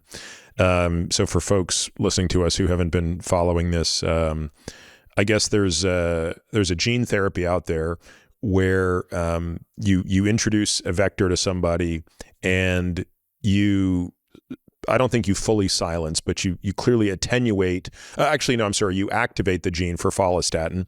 That makes more of the follistatin protein, which inhibits the expression of the myostatin gene, or maybe inhibits the protein myostatin, one or the other. And this, of course, is theoretically interesting because of what we know about the actions of myostatin. When I think back to images that stand out from my first year of medical school, clearly on the top 10 list. You haven't even said it. I already know what you're talking about. Yeah, you know what I'm talking about, right? This is still like more than 25 years ago. I still remember sitting in class when they showed the myostatin knockout mice and cattle. And do you want to just tell people what a myostatin knockout looks like? Yeah, so it produces a double muscle phenotype is what they call it. And if you look at these cattle, it's like, you would think it's Photoshop by how absurd it looks. This is like the Mr. Olympia of cattle, essentially. Like, it would be no chance anyone would come close in, cattle sport, whatever. And in the mice, same deal. They have literally they call it double muscle, essentially, because you literally have double the muscle fibers as, the wild type. Yeah, the reference. So, and I remember like the chickens, the mice, the cattle. I mean, it was truly remarkable. There's this dog too, super jack dog. Forget what type it is, but he has the same miles. And so my roommate and I spent the rest of medical school just talking about we've got to figure out a way to inhibit our myostatin. Yeah. Okay, so apparently now someone's working on this, and they're claiming that for just, I don't know, $25,000 for your first shot and maybe $25,000 for every subsequent shot, you can get a gene therapy that will activate and produce more of a protein called follistatin that inhibits myostatin. And so that should be good, right? Yeah. It seems like, at least in the literature in animals, you see this, the myostatin knockouts, and you see this, double muscle phenotype. You would, assume, and there is actual rodent data too, where you see follistatin administration does enhance muscle, like it does happen. And I guess as a result of that, there was a lot of these research chemical companies were very quick to come out with, freeze-dried, like lyophilized follistatin product that had 1 milligram per vial, and you would buy it for, hundreds of dollars, and then you would basically like shoot a vial a day or something of that nature and spend thousands over the course of a cycle, which was based on, no data at all. Now this was made How did this peptide get created? Is this an FDA approved drug, or is this one of those? No, it was like, we know what the chemical structure is. Let's go get an Alibaba chemist to make and it. Technically, I'm trying to think. Yeah. Okay. So got it. So you've got this kind of gray market follistatin product out there. Yeah. And this one is not gene therapy, to be clear too. It's literally just. No, you're actually injecting the protein. Yeah. So you would literally get bacteriostatic water, shoot it in, swish it around until it's mixed, and inject it in yourself. And the half-life is like, I don't know, a couple hours. So you'd have to inject it multiple times a day to have it be stable in your blood to actually get the effect, presumably. And essentially the outcome that we saw in the bodybuilding world, because this has been around for like a decade plus at this point, if not decades, was not really anything. There'd be the random outlier who's like, I gained 20 pounds in 2 days. And it's like, okay, bro. And everyone else got nothing, essentially. And then you couldn't help but think that guy was probably selling it or something. Yeah. So anyway, not that impressive. And we just assumed it didn't work. And then we come to find out that there's these, viral vector studies going on behind the scenes in rodents, and there was one in humans, I believe, too. And then more recently, there's this bacterial vector version of it, which is being created. And, a lot of big names are getting it and stuff. That Brian Johnson biohacker dude got it. And I have yet to see any actual metrics of before and after muscle growth or anything of that nature. He's kind of just produced. Apparently his follistatin increased, so presumably it's actually doing something. It's just, is that outcome of more follistatin actually binding enough myostatin to have an effect that is worthwhile? And that is kind of where we get into. By the way, how is follistatin measured? Is there a certified assay for measuring follistatin? I don't think so. I think they're using their own like internal measurement, as far as I know. So they have like their own assay that they've developed. So I don't really know. So we don't actually know if there might not be a validated assay for measuring this hormone, or this protein rather. Yeah, I couldn't say for certain that it's actually measuring it correctly. So assuming that it is increasing it. And then is that actually doing anything? The picture that you got sent was, obviously looked pretty impressive. And objectively, to me, it kind of looks like it has some of the hallmarks of, fitness industry angles and like lighting manipulations and stuff. Yeah. What are some of the, so yeah, just to back up for a moment, this discussion came out of a patient sent to me something off Twitter, which was like kind of a before after of someone who had done this gene therapy.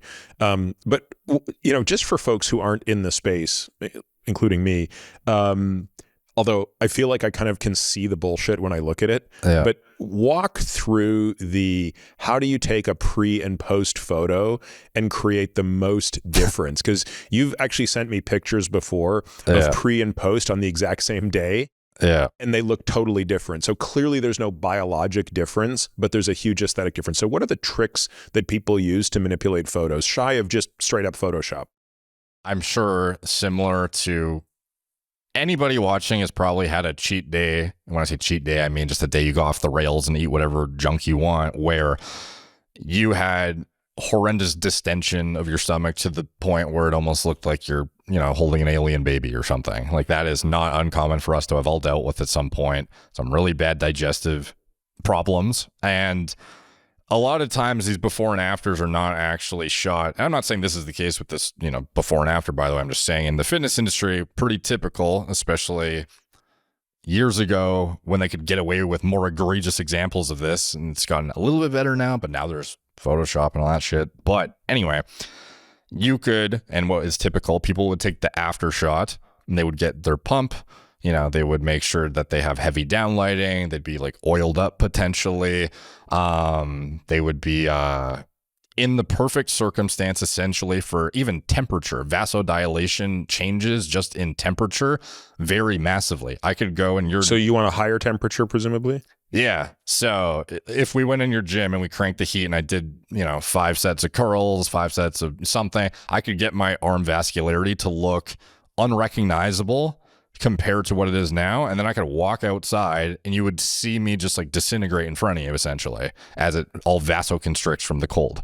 So that is something that is very abused in the before and after kind of transformation shots, where they will achieve a transient look that is not representative of them walking around, and it is certainly not representative of the complete opposite circumstance that they do the before shot in. So they will, do everything perfect, and take their after shot, which is, as good as they can possibly look with all circumstances accounted for, which is actually shockingly, as much as you say you're aware of it and what goes into it and you can call obvious bullshit, you'd be shocked how many people in the fitness industry still can't do that.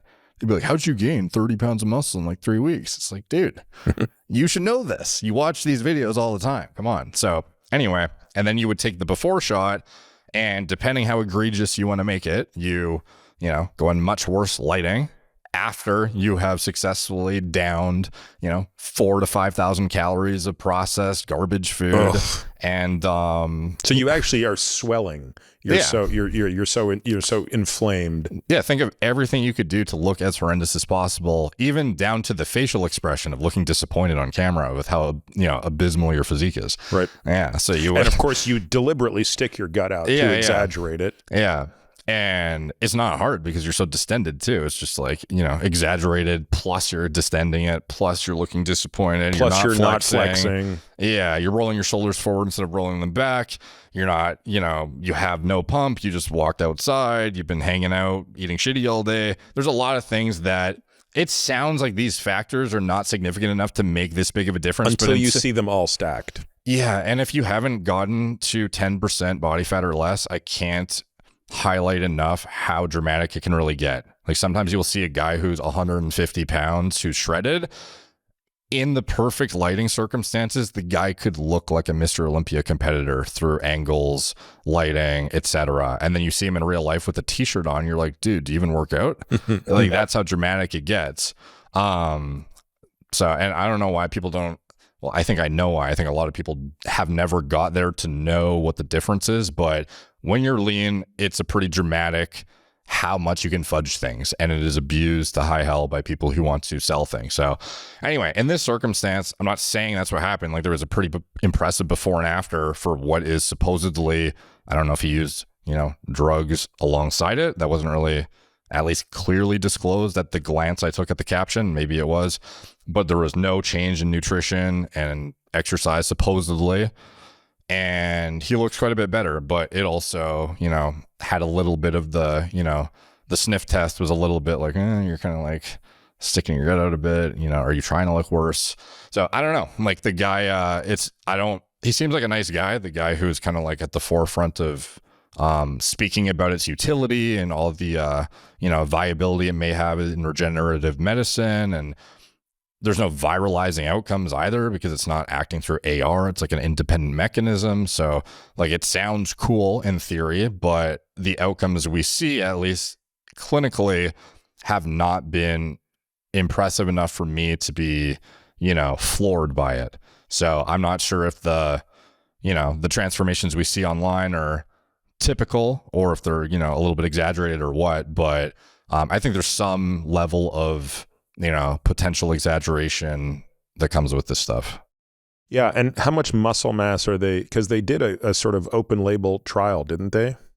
Oh, the phase 1. Yeah. So they, I don't know if it's published now or if I think he said it will be. I think soon. They're submitting it. I don't know if it's been accepted anywhere. Yeah. So it looked like the lean body mass gain was statistically significant, but not that impressive. From what I recall, it was like 2 pounds. Yeah, something like that. And then what do they have? Like inflammation markers, which were kind of like stayed the same. Yeah, there was the only p-values to my recollection that were statistically significant was an increase in lean body mass. You said about to the tune of about 2 pounds. I think there was something else. I don't remember what it was. Maybe a slight reduction in body fat. Oh, intrinsic biological age. So I don't know if you want to speak to the validity of those tests because I think there is none. Okay. So I mean, there's none. Those are meaningless. I think there was about a 1% decrease in body fat that was statistically significant, if my memory serves me correctly. Yeah, I don't know if it didn't seem like they controlled for exercise or anything, so I don't really know how what the takeaway is. Yeah. I was surprised at how little the effect was, if this mechanism matters. And it might not matter, right? In other words, it might be the case that while, knocking out the myostatin gene at birth produces a profound muscular phenotype, attenuating the gene later in life might not do much. I did ask one of my analysts to look this up today, and she found an experiment where they took mature mice, so call it like a 2-year-old mouse, and they did a near complete block of the myostatin gene. So not 100% knocked out, but like more than 99% of the mRNA was deleted. And it did increase muscle mass in the mice by about 25%. But, again, 25% increase in muscle mass is significant, but that's at basically completely knocking out myostatin. Whereas if you do that at birth, as you said, you're going to more than double muscle mass. Yeah. So that also suggests that, best case scenario, if you did this in a developed individual, you're going to get big results, but it's not game changing. And of course, doubling or, tripling follistatin levels, which kind of indirectly work on this pathway, it's possible this would have no effect. I mean, you'd have to sort of see this studied more rigorously, potentially with people who don't have a conflict of interest, which is also something you have to be careful of when you look at this type of literature. But I don't know, I guess I wouldn't bet on it, would be my 2 cents.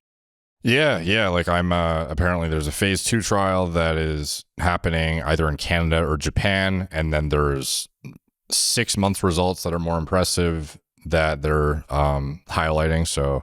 And these phase 2 studies are specifically for sarcopenia. So I'm assuming they're recruiting people over 60 who, look, if you could add 5 or 10 pounds of muscle to somebody over 60, that would be really impressive. Do we have any insight into how much training stimulus is required to produce these effects?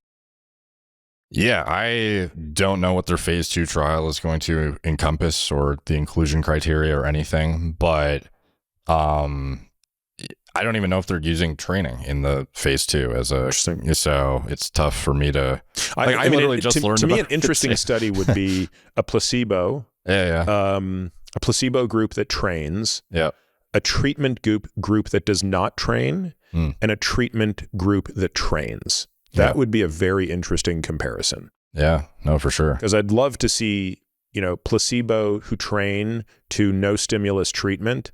And then, so you get 2 very elegant comparisons with those 3 groups. Yeah, no, that would be great. And like this stuff has definitely been hyped for years. So if there is a way to actually get the answer finally, like does follistatin work in humans and produce an outcome that is, something you could, avoid anabolics entirely for the androgen sensitive that might otherwise need anti-catabolic action in later life or in a burn scenario or whatever. Like that seems like pretty useful to flesh out because SARMs definitely didn't pan out the way, pharma had hoped. So if this was useful, that'd be good to know. Now, what's interesting though is, wasn't there a trend towards, didn't everything move in the wrong direction? I don't know if it reached statistical significance on lipids and metabolic markers. Oh, yeah. I don't really get it. It's like resting glucose was elevated. Insulin went up, HDLC went down. Yeah. Trigs went up, LDLC went up. So all of those things kind of moved in the direction you would not expect if this were beneficial. One thing that is weird is this follistatin.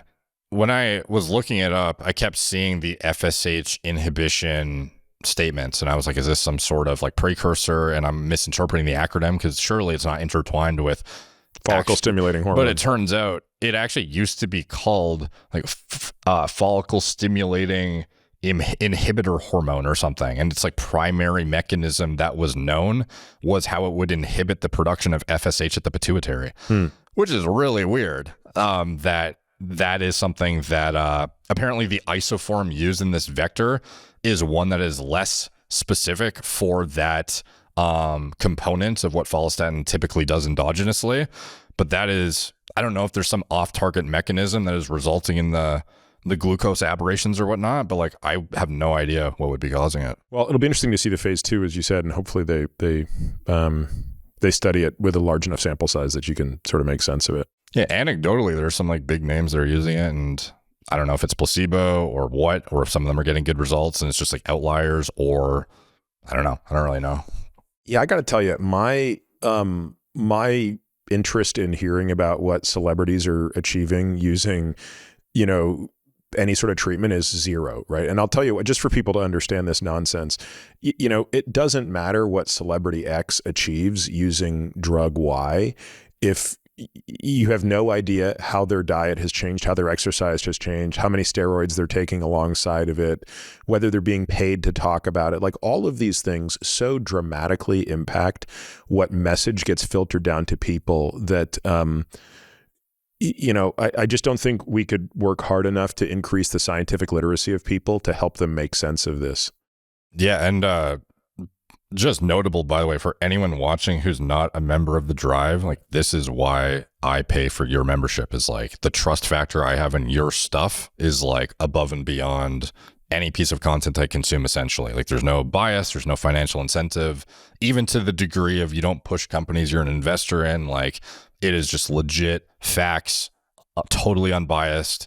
Here is Peter's opinion with no incentive inherently manipulating my opinion whatsoever. Like, so I just want to say I really appreciate what you do, and anyone who's not a member, you should go be a member right now. Thanks very much. I really appreciate that. Okay, I want to pivot a little bit to talk about something. You made a video a while ago. I thought it was a great video. I don't know how long ago you made it, though. It was all about kind of appetite suppression tricks that bodybuilders use. And I think the purpose of the video is, hey, for those of you, most of you who are not bodybuilders watching this, who still want to shed a few lbs, these are some kind of tricks that can be used, dietary tricks. So do you remember some of that list? Yeah, and I do want to preface when I say this that when bodybuilders are trying to get very lean, it gets to a point where you're pulling out all the stops to an extent whereby it's not necessarily reflective of what is the optimal healthy diet. Sometimes it's to the extent of, short of any attempt at micronutrient density, how do I hit my protein and satiate myself to the maximum extent and fuel my training with enough carbs and have enough fat that I don't have hormone suppression? And that's like, those are the metrics once you get to the end of a dieting phase. Now, that's not necessarily indicative of what everyone's going to do, because most people just want to see, a hint of abs for the first time. So, you don't need to take this to the extreme. Yeah, I mean, I interpreted your video as this is the full suite of things you have. Sure. You wouldn't do all of them simultaneously. You kind of pick and choose from this list with what works. But correct. Yeah, I guess I just definitely want to make sure, because people watching your stuff know what high quality food is, and I do not necessarily advocate for these in all circumstances, but like diet soda, quite useful for calorie restriction, in my opinion, for maintaining some, satisfied sweet tooth. I think Lane has published a really good video recently highlighting that even compared to water, I'm not suggesting replace it with water, but in a state of calorie deficiency, if you have a craving, you're probably better off drinking a diet soda than you are eating some, calorie rich, fat laden sugar bomb dessert. Like, even some of the keto treats that you see that are marketed as, healthy and, diet conducive, oftentimes, like, look at the nutrition facts, you'll note the calorie component is horrendous. So just because the sugar content might be low, right, the fat content proportionally to make it taste good is like far more destructive, right, to your actual body composition goals. So that is something of note as well. Some of the first things I do typically that are low hanging fruit are try to maintain the same volume of food on my plate, but just replace with more calorie light options. So as much as I love the micronutrient density of red meat, and it is one of my go-tos, I will consider swapping some of it to chicken breast, for example. Not necessarily saying to do that long term, but it is certainly an easy way to maintain if I'm having a 6-ounce portion of meat in a meal to hit my protein needs, having a, lean chicken breast as opposed to my, ground beef that I had at the grocery store. The difference in calorie to protein content is pretty significant. So that's one of the first low-hanging fruit things I do, is see how can I replace what to me perceivably is the same amount of food, but just with lighter options. So that will be going from, a fat-filled Greek yogurt to maybe a more fat-free Greek yogurt. And it doesn't taste exactly the same as you remember it, but it's pretty damn close. And the calories are perhaps, a fraction as much. And you're still getting proportionally the protein you need. Swapping some red meats to whites.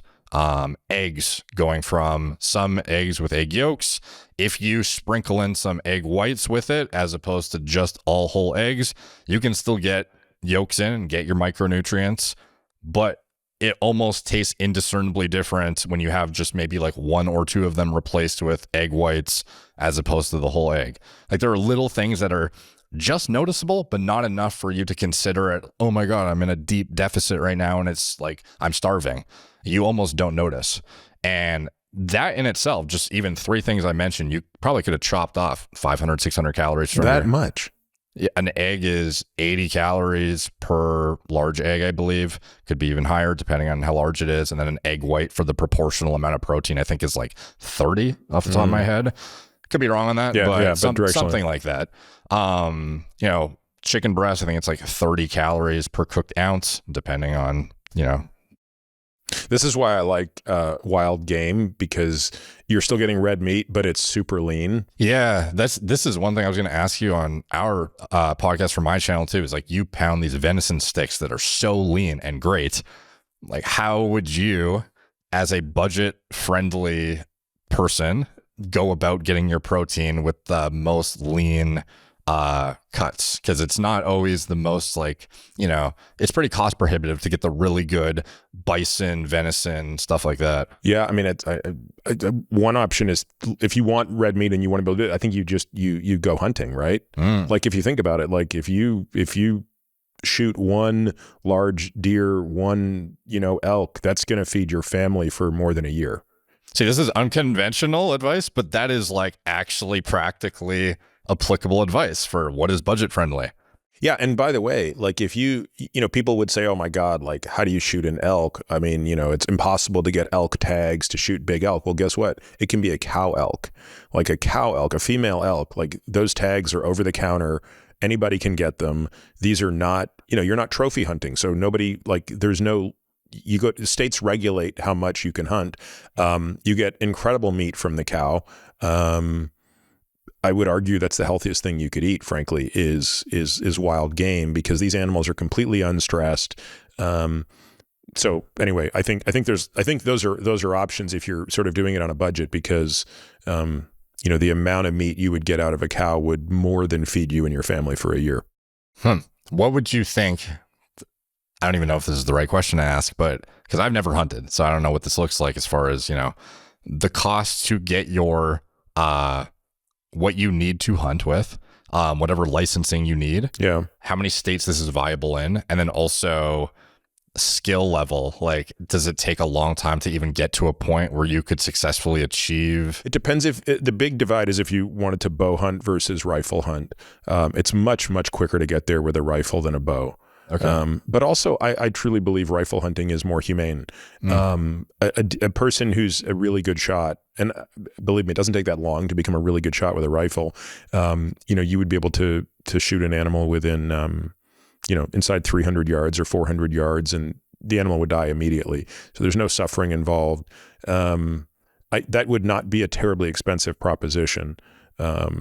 Now, maybe the first year it is, but remember, you amortize the cost of your learning and, buying a gun and things like that out over the cost. But I'd have to sit down and do the calculation, but I think that would be less expensive than if you were, spending that much money on meat, for sure. Because you're going to get thousands of dollars worth of meat from that.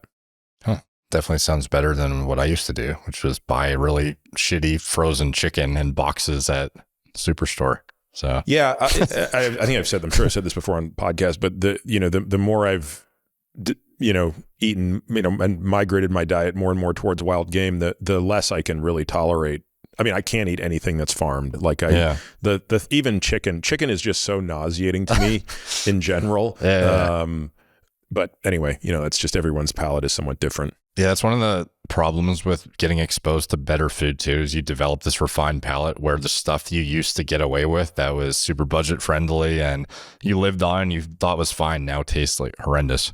But anyway, aside, yeah, some of the things, like I think the meat discussion is definitely useful. Like I hadn't even thought of that, so that's worthwhile to note. And how much of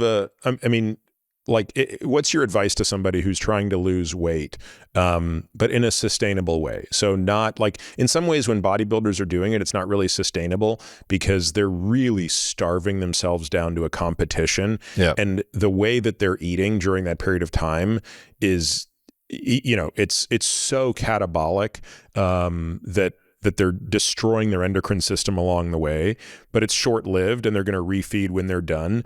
And so while we can talk about all of the different things that they might stack and do all simultaneously, what's your view on the sustainable way to lose 10 pounds and keep it off in terms of deficit?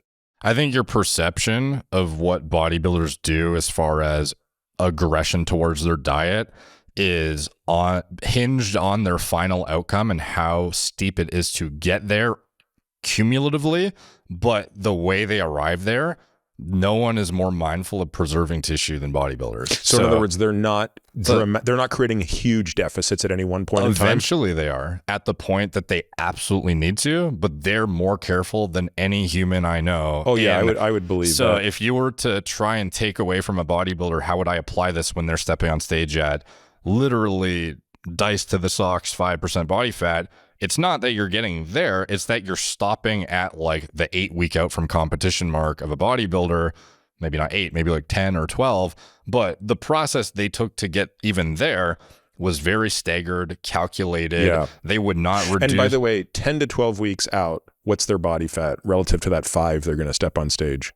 Like, it depends at what level and how on track they are, but some of them are starting at like, 12% body fat. So perhaps that's not, everyone has different goals of what they consider good. So maybe this is like my skewed fitness perception saying 10 week out bodybuilders, what you should shoot for. But just in general, the process they take to get from their peak body fat percentage to stage lean, no one is more mindful of titrating accordingly the macronutrient and micronutrient input to sustain training volume too, because they need to actually make sure their training doesn't deteriorate, because if it does, they're going to lose tissue. So taking from that, you see them at least hitting 1 gram per pound body weight in protein, like without fail. And they will hold that until the stage? Unless there is some, like, maybe on the week of, they're already at their target body fat, and then at that point, they're trying to do tactics to make their stomach as, not full of anything as possible. So what they do on the last week doesn't really count. Up until a week out. Up until a week out, they would still be taking 1 gram of protein per pound of body weight. Typically. And to your point, at this point, you can't be doing that with steaks because it's way too caloric. So you are on the chicken breast protein powders. Depending on the person, though. And I guess it depends on, again, the quality of your meat, because it's like I've seen the macros on your venison and it's basically just insane. protein. Yeah. So basically, the staggered approach you want to take is that you don't really want to lose more than, I think typically it's like 1% of your body weight per week is a general rule of thumb, which is, I guess, could be, depending how obese you are, could be a little bit aggressive, but even let's just say a pound a week maybe is like maybe a more reasonable target. Yeah. But in general, if you are, and this is kind of perhaps a more applicable cookie cutter recommendation, 1 gram per pound of body weight, which I think everyone would essentially agree with, in a deficit to sustain tissue, lean tissue, muscle mass. And then from there, you want to be whatever your maintenance calories is, which is, it might take a little bit of finagling to figure out what this is when you've never done it before, but there are calculators online that roughly ballpark give you what will be plus minus 300 calories or something of what it takes to stably hold your body weight for, if you ate that diet, it wouldn't go up or down. What I do typically is I take that number and I say, use your exact diet for a week with this calorie amount. Like, this is your diet model and this is your totally calorie goal for the day. eat exactly this every day and then see what the average is at the end of the week, because just going by daily fluctuations could be wildly different. You might jump up or down based on water, based on food volume, based on if you took a dump or not. By the way, when do bodybuilders come off creatine? They don't. They'll take creatine to the stage. Yeah, they used to think you should come off because it's bloating, and I'm sure Lane would tell you the same. But most of the water weight is in the muscle. Yeah, like it is helpful for cosmetic appearance and for sustaining training performance. Got it. Okay. So it's anti-catabolic. Interestingly enough, it's one of the only natural compounds that may inhibit myostatin too. So it has that upside. And it's like all the things it does from a neurological standpoint, perhaps fertility. It's even used for depression now in women at like 10 plus grams or something, which is crazy. So a lot of use cases are coming out, but overall, we all know it works for muscle, for performance in the gym, as well as volumizing the muscle. Would you say creatine is hands down the best over-the-counter supplement for performance? For sure. Yeah. I can't think of anything off the top of my head that would be superior. Depending on your sport, though, because if weight is everything, if you're a cyclist or a runner, the downside of the extra 5 pounds of lean mass is perhaps probably not valuable. But making sure you're getting your, you have some sort of number you're going to adhere to, and you know how to measure every day, which basically is just reading every nutritional label you have and becoming intimately aware of what you're ingesting. If you put something in your mouth, you count it, regardless if it's a sauce, regardless if it's a drink, regardless if it's a lick, like you count that shit. And do most bodybuilders use like an app to do this, or can they just keep track in their head after a while? After a while, they are so in tune with it. You can look at a piece of meat, know how much it's going to shrink after cooking, know how many ounces it is, how much that equates to in protein, calories, like everyone at a high level. Eventually it becomes so ingrained that you don't even need to track it, because you can literally look at it. Maybe you'll keep the calorie count and the protein count, but you know what you're looking at and you can just write it down quick. You don't have to go look up and cross-reference, on MyFitnessPal, what is a chicken breast, 1 ounce cooked equal? So you can at least look forward to, even though it's cumbersome and arduous at the start, eventually it becomes so habitual, you'll just know it. So you have a target calorie amount and you eat that every day for a week, and you see if your weight goes up or down. And if it goes up, you're eating a bit too much. If it goes down, you're in a deficit, and you decide from there, is the weight loss too fast? If you lost 3 pounds in a week, perhaps it's too fast, and you want to kind of like titrate it back up a little bit. But ultimately, you can kind of shoot for, once you know your maintenance, some amount of calories where you're dropping, 300, I feel like is a good deficit to start at. Because ideally, and this is kind of the whole general approach without getting way too boring for everyone, is you want to keep your protein where it needs to be, which is a gram per pound. You want to have enough carbs to fuel performance, which depending on what sport you're doing can vary, but without getting too complicated, a good split a lot of people follow is 40% protein, 40% carbs, 20% fat. And this is kind of like a ratio that allows you to sustain hormone production and have some amount of fat that supports it, carbs for some level of gym performance, and then protein for hopefully hitting your goals. And it'll depend on the person and modulate accordingly, but that's just a general framework people can start with, and you can. So that's a pretty low fat diet. Ish. Yeah. You would, the fat and the protein would typically stay around neutral, and you would typically lower the carbs accordingly, depending on how intensive your exercise regimen and sport is. But in general, I feel like that's like a minimum amount of fat that would be like no lower than that is kind of what I'm saying. So yeah. And what are some of the concessions a person has to make to get that low in fat? Like I think I'm probably literally the last time I tracked my macros, I was almost exactly 1/3, 1/3, 1/3 between the three.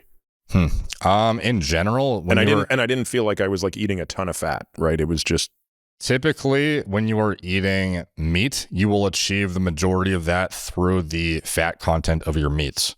And it will depend how lean of the cuts you are getting, how many eggs you were eating at the time. But I'm just thinking like the olive oil on the salad and stuff like that. Yeah, but I guess that's like, they're just cutting that out.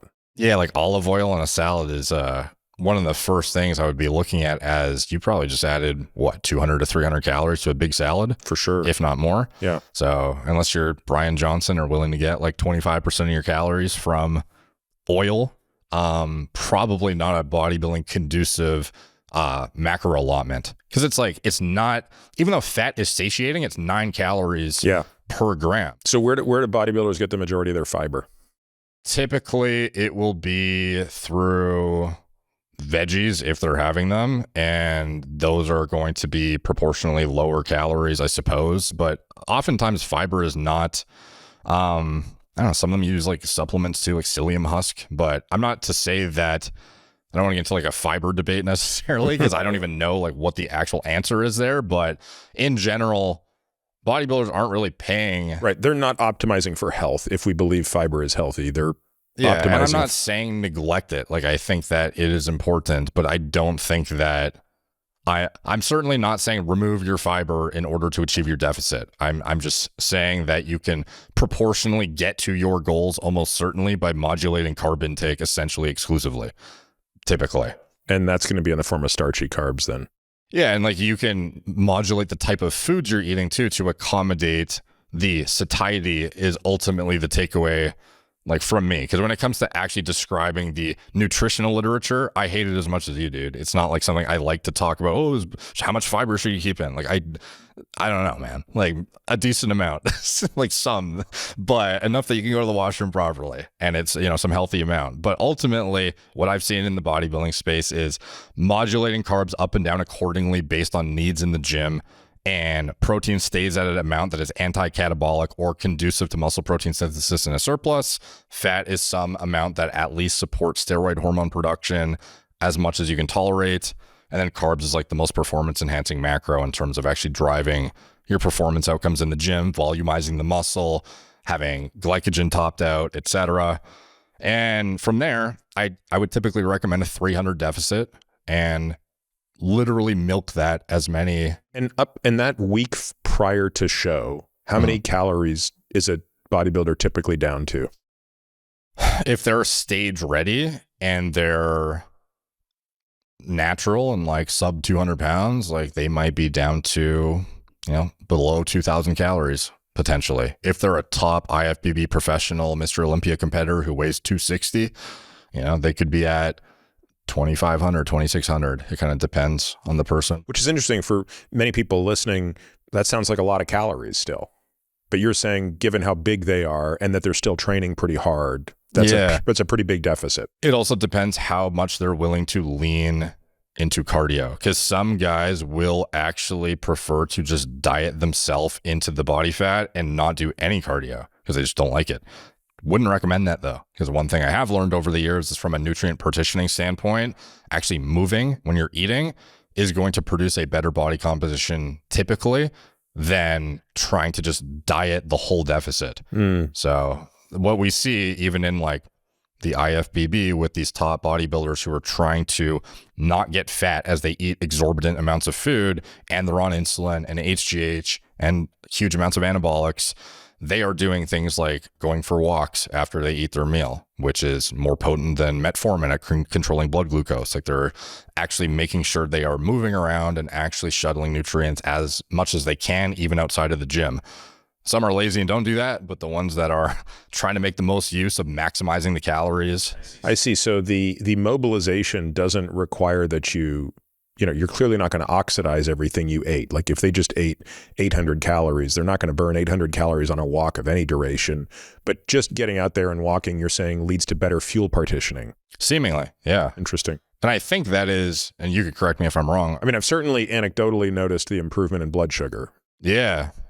Like it's even for stabilization of like energy levels too, like making sure you're not hanging out on a couch with your spiked blood glucose seems to be pretty impactful, not just for mental performance, but also for partitioning and actually optimizing body composition too. So, and that's in enhanced ranks at guys eating exorbitant amounts. But anyways, back to the layman in general, you're in a 300 deficit, you kind of milk that for all you can. And by that, I mean, the biggest problem, and I guess one of the biggest takeaways from this whole discussion could be that the people who aggressively cut way too fast will end up losing more weight off the bat, but they will end up in a state of adaptation faster, whereby you are basically going to not only expend less calories at rest via the depression of like non-exercise activity thermogenesis, which is like fidgets and moving with just like your everyday activities. You will actually start to subconsciously do that less.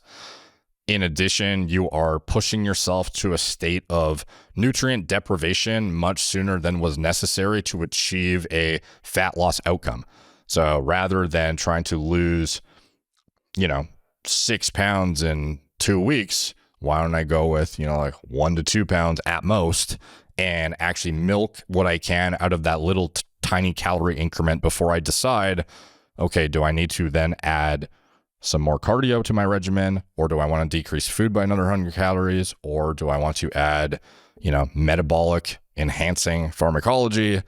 You can actually make the call at that point because you've exhausted the actual increment and you're not unnecessarily depressing hormone production and also putting yourself into a hole of what is essentially a malnourished state. Because if you push too hard and you go from, let's just say you're eating 2,800 calories a day and you instantly drop to 1,800, you will lose a ton of weight off the rip, and you'll think, oh, this is great. And then very soon you will get to a point where it's like, holy hell, I am starving.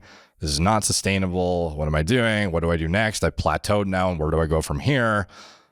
It becomes easy to dig yourself into a hole if you're not careful about this like titration down, essentially. So I typically recommend trying to milk what you can until weight loss has averaged out at neutral for at minimum a few days, but typically a week. And then from there, because as a natural, you are very susceptible to major aberrations in hormone suppression if you are going to deprive the hell out of nutrients. And especially if you're doing huge amounts of cardio concurrently because you think that's what you need to be doing. Also, don't put yourself in a hole on the energy expenditure side. Like, try and do what you can in a titrating manner based on... I sometimes wonder if my low testosterone is in response to how much fasting I used to do.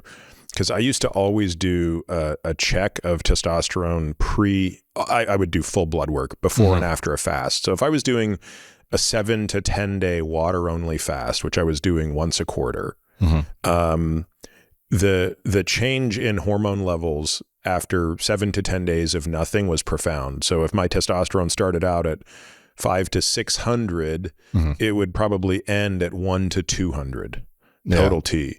If my TSH was, 2, it would go to 4. If maybe even higher, maybe even 6.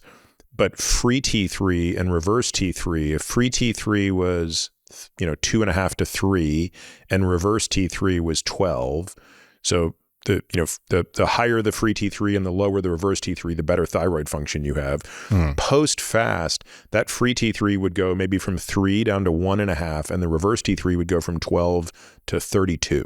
Damn.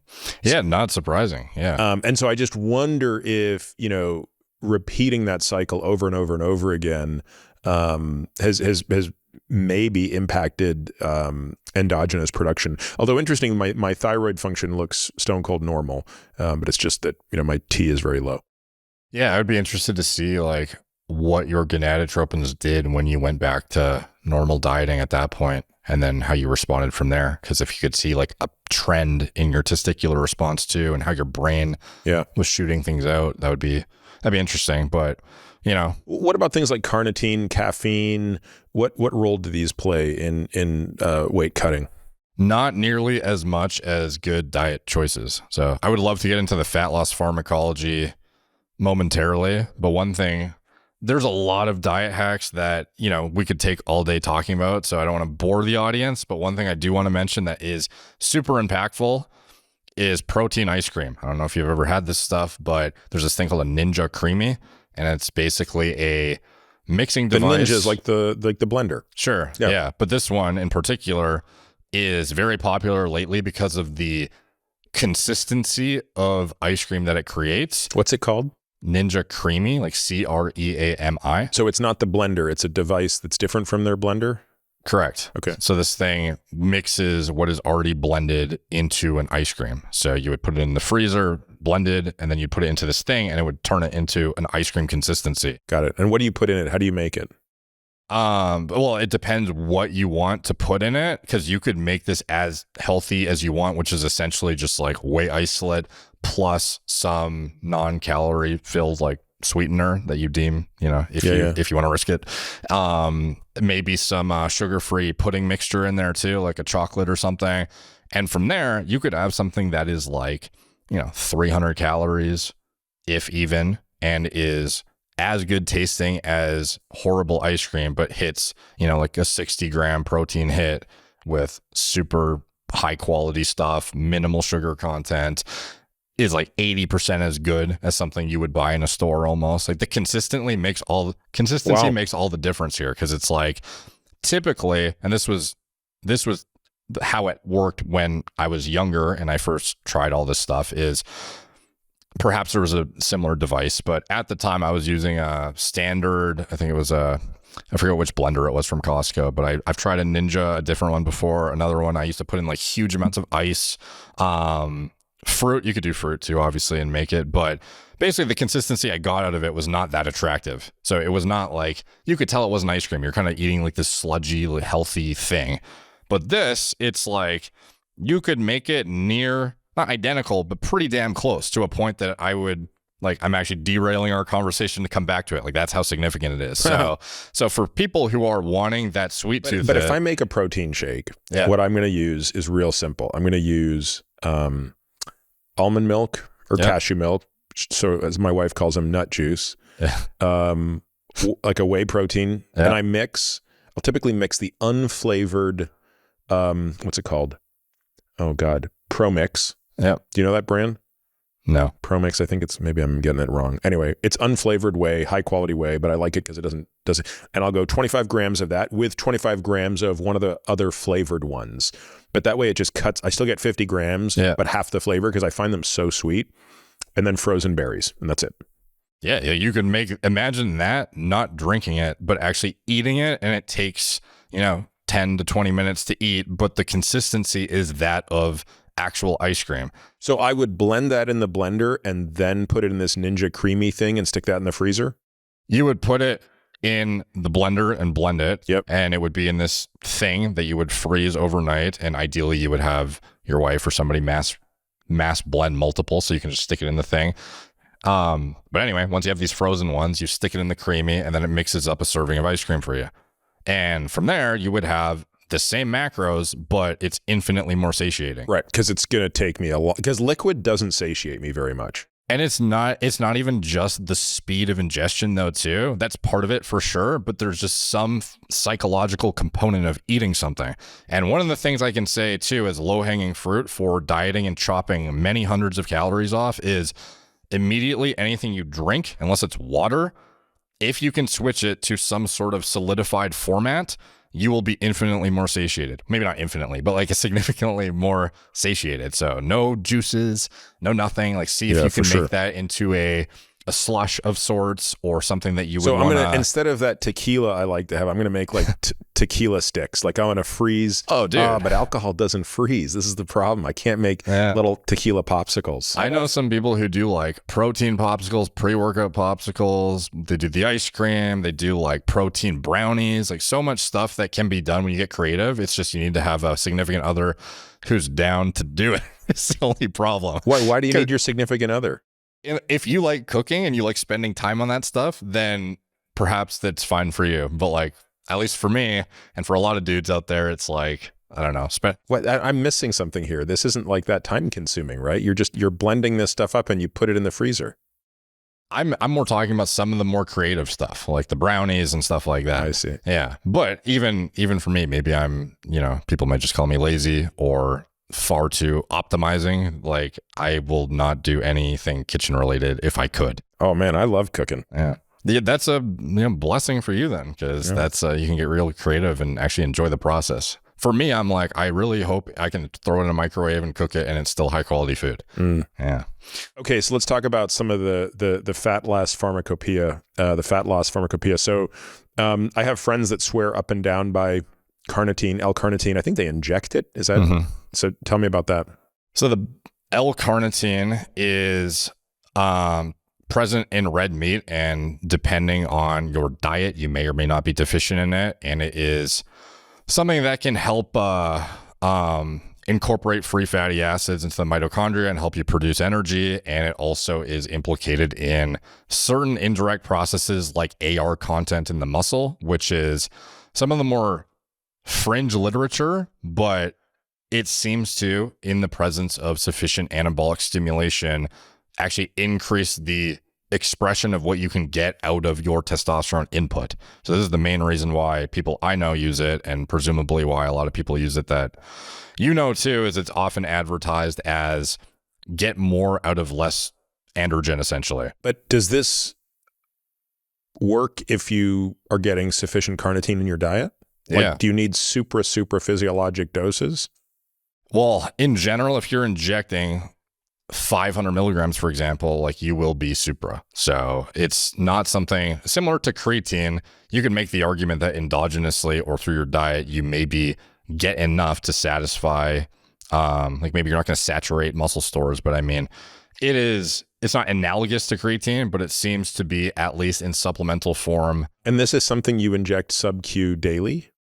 Depending on the volume, because it is, depending where you get it, could be 200 milligrams a milliliter, 500 a milliliter, and you can only put so much oil sub-Q, or water, sorry, it's water-based sub-Q, before you have lumps. So even though it's more easily absorbed, it's still not something you want to be injecting milliliters of. Yeah. Like, typically sub-Q shots you want. So are we back in the same problem of, like, where are people getting this stuff? Typically compounding pharmacies, or online, or they're making it themselves, because it is just an amino acid that you could just buy anyways. So homebrew sometimes. But the reason they're injecting it typically is because homebrew. How are they sterilizing the water? And I'm not a chemist who's going to explain really how you would do it, but it's the same process by which you would make your underground steroids, presumably. So it's like, I mean, in other words, this is a bad idea. Yeah, maybe. Yeah, this is an awful idea. Unless you know what you're doing, because some of them are like pretty, I don't know, intelligent, but I still wouldn't risk it even if I had the instruction manual personally. Yeah. So in general, though, there is pharmaceutical, not grade, but like compounded versions that are made in an environment that's been at least fact checked, depending on the rigor of the pharmacy in question, of course, because you've done many deep dives into compounding, which I recommend people check out.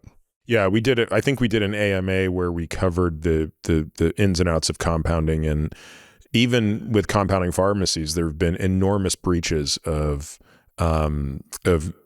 good manufacturing processes, and that results in contaminations of legitimate FDA-approved molecules like corticosteroids that have led to literally thousands of deaths.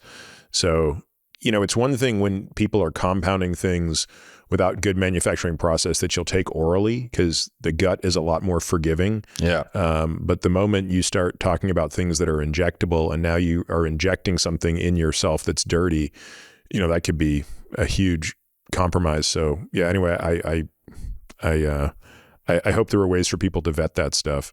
Yeah. How effective is caffeine, both in terms of its effect on appetite and potentially its effect on fat oxidation? By the way, I want to touch on carnitine quickly. The reason people inject it is typically because the oral format is only about 10 to 15% bioavailable. So you have to take literally 10x the dose to achieve the same yield outcome. And then in addition to that, when you ingest things like carnitine and choline, there is a potentially unfounded, but still potentially concerning scenario where there is TMAO conversion. So that's right. When you ingest a lot of carnitine, like 4+ grams, to get your yield that is enough to actually have some sort of effect, that has shown to have some hopeful AR content upregulation, which is still like a fringe thing you're seeking that may not be ultimately founded.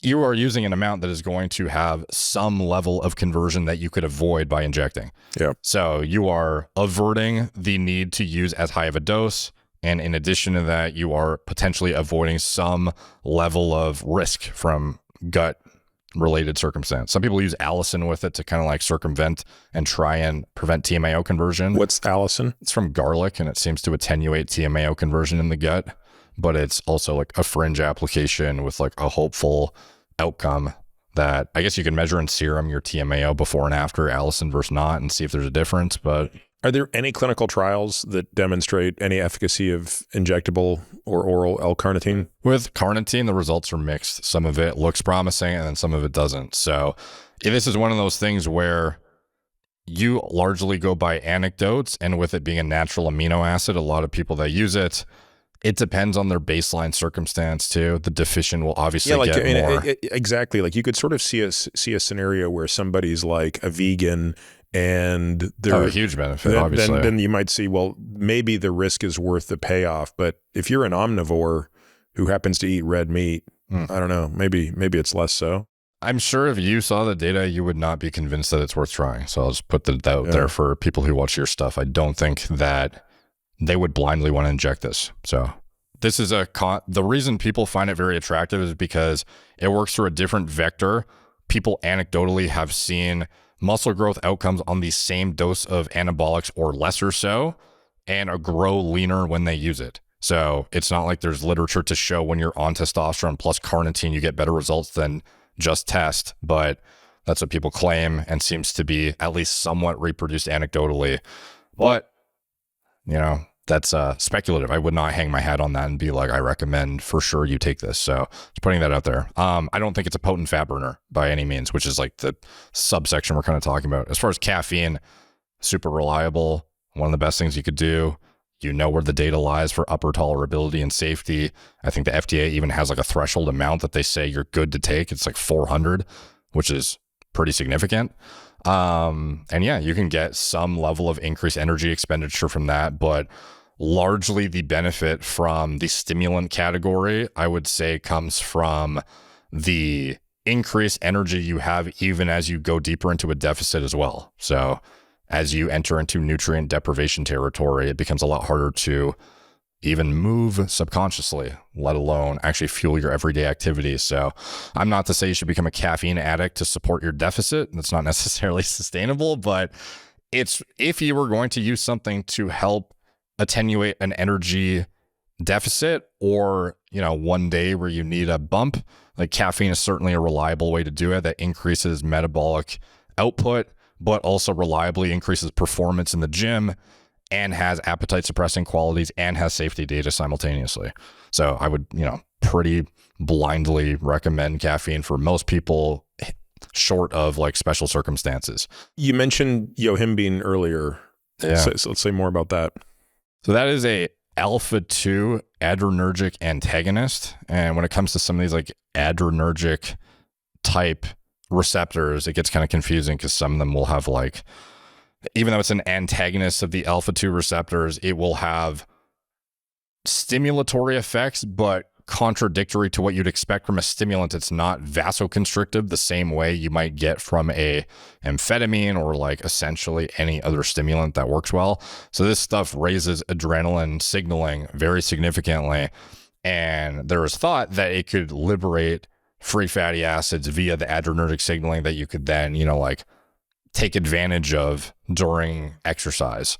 Now, is the energy expending component of it worth hanging your hat on? I would say no, but the adrenaline inducing component is substantial enough that some people really, really enjoy the use of it in their training and get a uptick in energy that is markedly different than through a adenosine receptor antagonism, which is caffeine. Yeah. So like it feels much more racy and aggressive than caffeine. And it's almost like a subject. How does it compare to like ephedrine? Ephedrine, I believe, is a beta 2 receptor agonist off the top of my head. I could be wrong on that, but it is less euphoric, I would say, and more like adrenaline spiking. So you feel more like it's almost borderline anxious to a degree where you have a sense of urgency. How long does it last? Yohimbine half-life, can't recall off the top of my head, but it's relatively short-lived. But is it the type of thing that people take for the workout when they're in calorie deficit? Typically, you would take it before cardio or before training is the typical application. But interestingly enough, it's also used as an aphrodisiac and can enhance erections, which is weird because you wouldn't expect that from a stimulant. I was about to say, and also like that doesn't seem like the right mix of things to be super anxious and, irritable. Sure, yeah. But it has that's one of the things where it's like, is this a drug for you? Because if you happen to get an uptick in performance in exercise performance, and then also you get some sort of uptick in libido and or enhanced bedroom performance later in the day, could be attractive. It is not something that is, I would typically reserve it for a deficit whereby you have tried all standard low-hanging fruit options and you're kind of, okay, now I need to actually boost my energy in some way that is not like I'm at my wit's end for, I can't do more cardio or reduce my intake of calories anymore without it being overwhelming, or I'm just in like a very deprived energetic state, or I got low sleep and I need to acutely modulate it. So I don't use it I wouldn't use it as much as caffeine. Caffeine, I would like very easily recommend daily use in a diet. I think this is something that's more use case specific and not as reliable. One of the clinical scenarios that I see a lot of that I think plays a significant role in the state of overnutrition, right? So, again, I've talked about this when I look at somebody, I want to know these three things really quickly, right? Are you overnourished or undernourished or adequately nourished? Are you adequately muscled or undermuscled? Are you metabolically healthy or not? And depending on where you fall in that matrix, like you have to decide whether calories need to stay the same, up or go down. Now, one of the scenarios that is, I think, most clinically vexing is the person who is overnourished, typically metabolically unhealthy, typically undermuscled. So it's a pretty common phenotype, right? Mm-hmm. You're a little too fat, you don't have enough muscle, and you're not metabolically healthy. And a big part of the driver is the basically the hypercortisolemia that accompanies sympathetic overdrive. Mm-hmm. So an individual that is under so much stress, chronic stress, that you basically can't stop the glucocorticoids from chronically being catabolic to lean tissue and anabolic to fat tissue. Mm-hmm. And when you think about all the other endocrine scenarios, like we have ways to kind of manipulate them. This one we don't really, right? So, there are certain things we can do. You can use ashwagandha, you can use phosphatidylserine.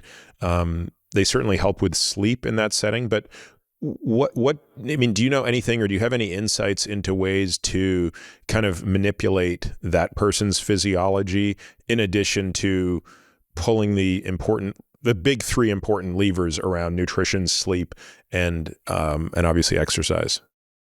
Yeah. And by the way, the alpha-2 receptor antagonists, yohimbine and alpha yohimbine, which is a bit better of a drug in my opinion, are definitely not the drugs you want to take if you're in the hypercortisolemia. That's right. And that's what made me think of it, is when you brought them up, I'm like, well, that's actually producing a phenotype that a lot of people are in chronically. Yeah. Some people, the use case, again, it's not like it's indicated or anything, but some people get a significantly better appetite suppression effect out of those particular drugs too than something else that might be where you would look. But anyway, that aside, as far as actual anti-catabolic action, the most potent thing I'm aware of is actually anabolics. There are certain ones that are more potent at antagonizing the glucocorticoid receptor and actually compete with glucocorticoids for binding, and that's where they get their anti-catabolic action in a deficit. So something like oxandrolone, not that you can get it now, which we could talk about, but that in like burn victims, it is literally indicated for antagonizing the heightened cortisol, glucocorticoid response that you get from being in that state. So it is one of the most potent anti-catabolic drugs. Yeah. So what happened there? Oxandrolone was oxandrolone scheduled, it just banned altogether? What's the status of it? So my understanding, and I may be not entirely correct, but it was FDA approved for many indications. Yep. And then basically the FDA determined based on, and this seemed like kind of a nonsense thing, but a meeting in the 80s where they determined that anabolics in particular Anavar by extension, had no efficacy anymore, essentially. And for whatever reason, they determined that decision back then, if you go far back enough, you can find studies where they're like, anabolic steroids aren't performance enhancing. And it's like, obviously nonsense, but at that time, that was what the literature available showed. And it almost seems like they're leaning on some of that in order to justify pulling it. We don't think it is useful for all of these approvals anymore. And then there's pressure from that for all of these companies that have generic approved versions of it to subsequently pull it as well. What motivated that? I'm sorry. So the FDA pulls Anavar, which is the branded version of oxandrolone. Yeah. So Anavar is made by a pharmaceutical company, and I'm referring to oxandrolone, the chemical, not Anavar. So I'm understood. But they're speaking to the molecule, not the branded drug. Yeah, my apologies. Okay. Sometimes it's easy to conflate what the layman speak for these anabolics is to. But I'm just saying, then it doesn't really matter who makes it. Isn't this a ruling directed towards not just the company that makes Anavar, but even a compounding pharmacy that would make oxandrolone? Yeah, so they are saying that there's now no approved use for oxandrolone in totality. So if you are a pharma company who has a generic version of it, or you're a compounding pharmacy that makes it, there is no approved use for it. So you presumably can't justify the prescription of it as a doctor unless you're, can somehow lean on I guess it's not even off-label because there's no... Well, that's what I was about to say. So is the implication that if there's a patient in a burn unit and a physician there says, we've been using oxandrolone for years and it's got great results, can they override that for a exemption? I feel like you would be able to tell me, hopefully. I'm not sure, man. I would think, yes, I would just imagine there's higher risk to actually prove that it was a necessity than it used to be. So, and then where do you get that filled? Some pharmacy that is, a bit of a cowboy pharmacy that's making it? I'm not really sure. So what I do know is compounding pharmacies are making it as of now still. And the pharma companies that had generic versions of it have pulled voluntarily their own approvals, essentially. So these companies that had Oxandrin, which was what I know to be what used to be Anavar, which was sold multiple times. And oxandrolone is taken SL. It's taken under the tongue, right?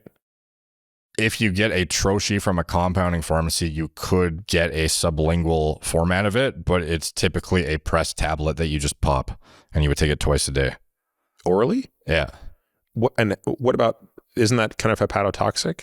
If you take it a little bit, but it's one of the least hepatotoxic 17 alpha alkylated anabolics there is. So if you look at the pharmacology of it, it is metabolized by the kidneys proportionally more than any oral agent, and that creates a superior hepatotoxic outcome where it's not nothing, but it's lesser than oxymethylone, anadrol, or Winstrol, or some of these other ones, or stanozolol. Stanozolol is injected, right?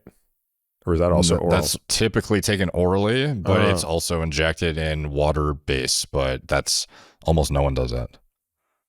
Bodybuilders do, but it leads to infections very often, so they often don't do it now. Yeah. To me, listening to this, all roads point back to nothing seems to matter more than what you eat when it comes to body composition, what you eat and how you exercise, right? Oh, for sure. I could all this other stuff is a rounding. I mean, it's 90% exercise, diet, and testosterone, and then it's 10% all of the other stuff. Yeah, and I think a good note to make, because the last time we spoke, we had talked about the development of pharmacology and what is leading to the change in physiques as of recent, and I said in order it was drugs, and then diet, and then training.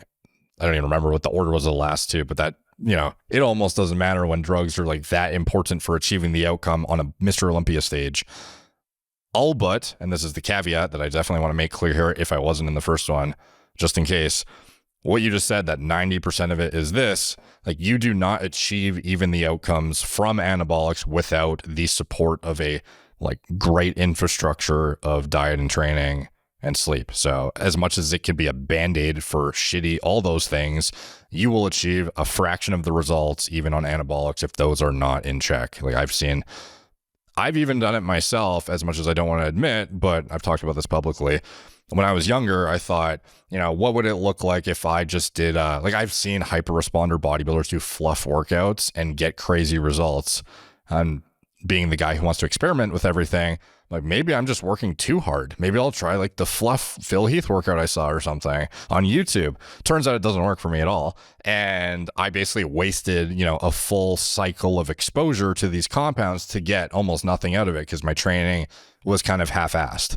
So having that baseline, regardless if you're natural or enhanced, it is the fuel to actually support the recovery that may be at an enhanced level with anabolics, but like it still doesn't exist without these things. So yeah, 100. Has someone done the study of testosterone replacement therapy in a non-active individual who doesn't change any behavior and how minimal the changes are? Yeah. So the Boston study, which is like the standard graded dose response study that everyone's familiar with, that one he had two different studies that were using 600 milligrams of testosterone. One of them was a graded dose response. 600 a week or every 2 weeks? A week. Holy cow. So yeah, kind of 6x physiologic dose. Essentially, yeah. Yeah. And the other study that I think was done in the 90s was doing 600 milligrams of testosterone versus placebo in a non-training, training, and then also on the testosterone non-training, training individual. So 2 by 2, yeah. Yeah. And what they found was that obviously the 600 group who trained got the best outcome, but the group that didn't train and took 600 test still had better lean body mass outcomes than the training placebo group. Yeah, which kind of spits in the face of what I just said a little bit. Although that's 600 milligrams. 600 yeah, so as much as... You almost need to see that on 100 because... Yeah, and you also have to draw it out over the span of a training career. Like, you're not going to sustain perpetual muscle growth, and some of that is... Ultimately, when you take steroids for the first time, there is a temporary increase in lean body mass metrics that are essentially, and you could probably speak to this better than me, like unquantifiable by, like standard metrics of measurement of body composition. Because ultimately the way these work is not just through the production of, muscle protein synthesis and contractile tissue. It's also like the increased intracellular water that you would not hold otherwise, and the increased blood volume and increase this. These are things that, although they're not contractile, they are still making up your muscle, which is largely water. So even though they do try to account for like total body water that is not, like muscle based, you are still some confounding level of, the drugs actually facilitate this as the desired outcome. So, there's going to be some of that in the outcome regardless. But I think, it's unquestionable that anabolics, even if you're not training, will produce a level of muscle that is higher than if you had no hormones. Like that's definitely an outcome. Yeah. To wrap up, any influencers online you're particularly excited about as far as like just the amount of buffoonery that's going on? Anyone that particularly has you excited? I mean, one of the things you're known for is kind of debunking the charlatans. You've done some legendary work in this, which we'll link to some of your best videos on this. Thanks. But is there anybody you're looking at now, just sort of shaking your head at like, how is this person fooling so many people? Yeah, I guess we've talked about him briefly. Gary Brecka seems like he has a lot of good information. Don't get me wrong. I don't want to turn this into a shitting on him, parade necessarily, but the guy very heavily emphasizes the importance of getting gene testing for like a limited amount of SNPs that are ultimately very common to find in general population, and then making wild extrapolated claims from that assert all of your ailments and problems could be attributed to this. And then he has good information that's general about lifestyle, training, sleep hygiene, but then he'll sprinkle in these like aggressive claims about methylation. If you have, you know, you're homozygous for C677T, MTHFR, which I am, and a lot of people are. Almost everybody is. Yeah, then you need to be taking this exact blend of methylated B vitamins and this. And he speaks very articulately, eloquently, confidently, concisely, and it very much gives the impression that this guy knows something you don't know and you should be following his advice, because he ultimately is the one who transformed Dana White's physique too, and Dana White speaks very highly of him. And I don't know, man, like some of the products he sells, it's like he has a $140,000 red light bed. He has like does that improve methylation? I don't know.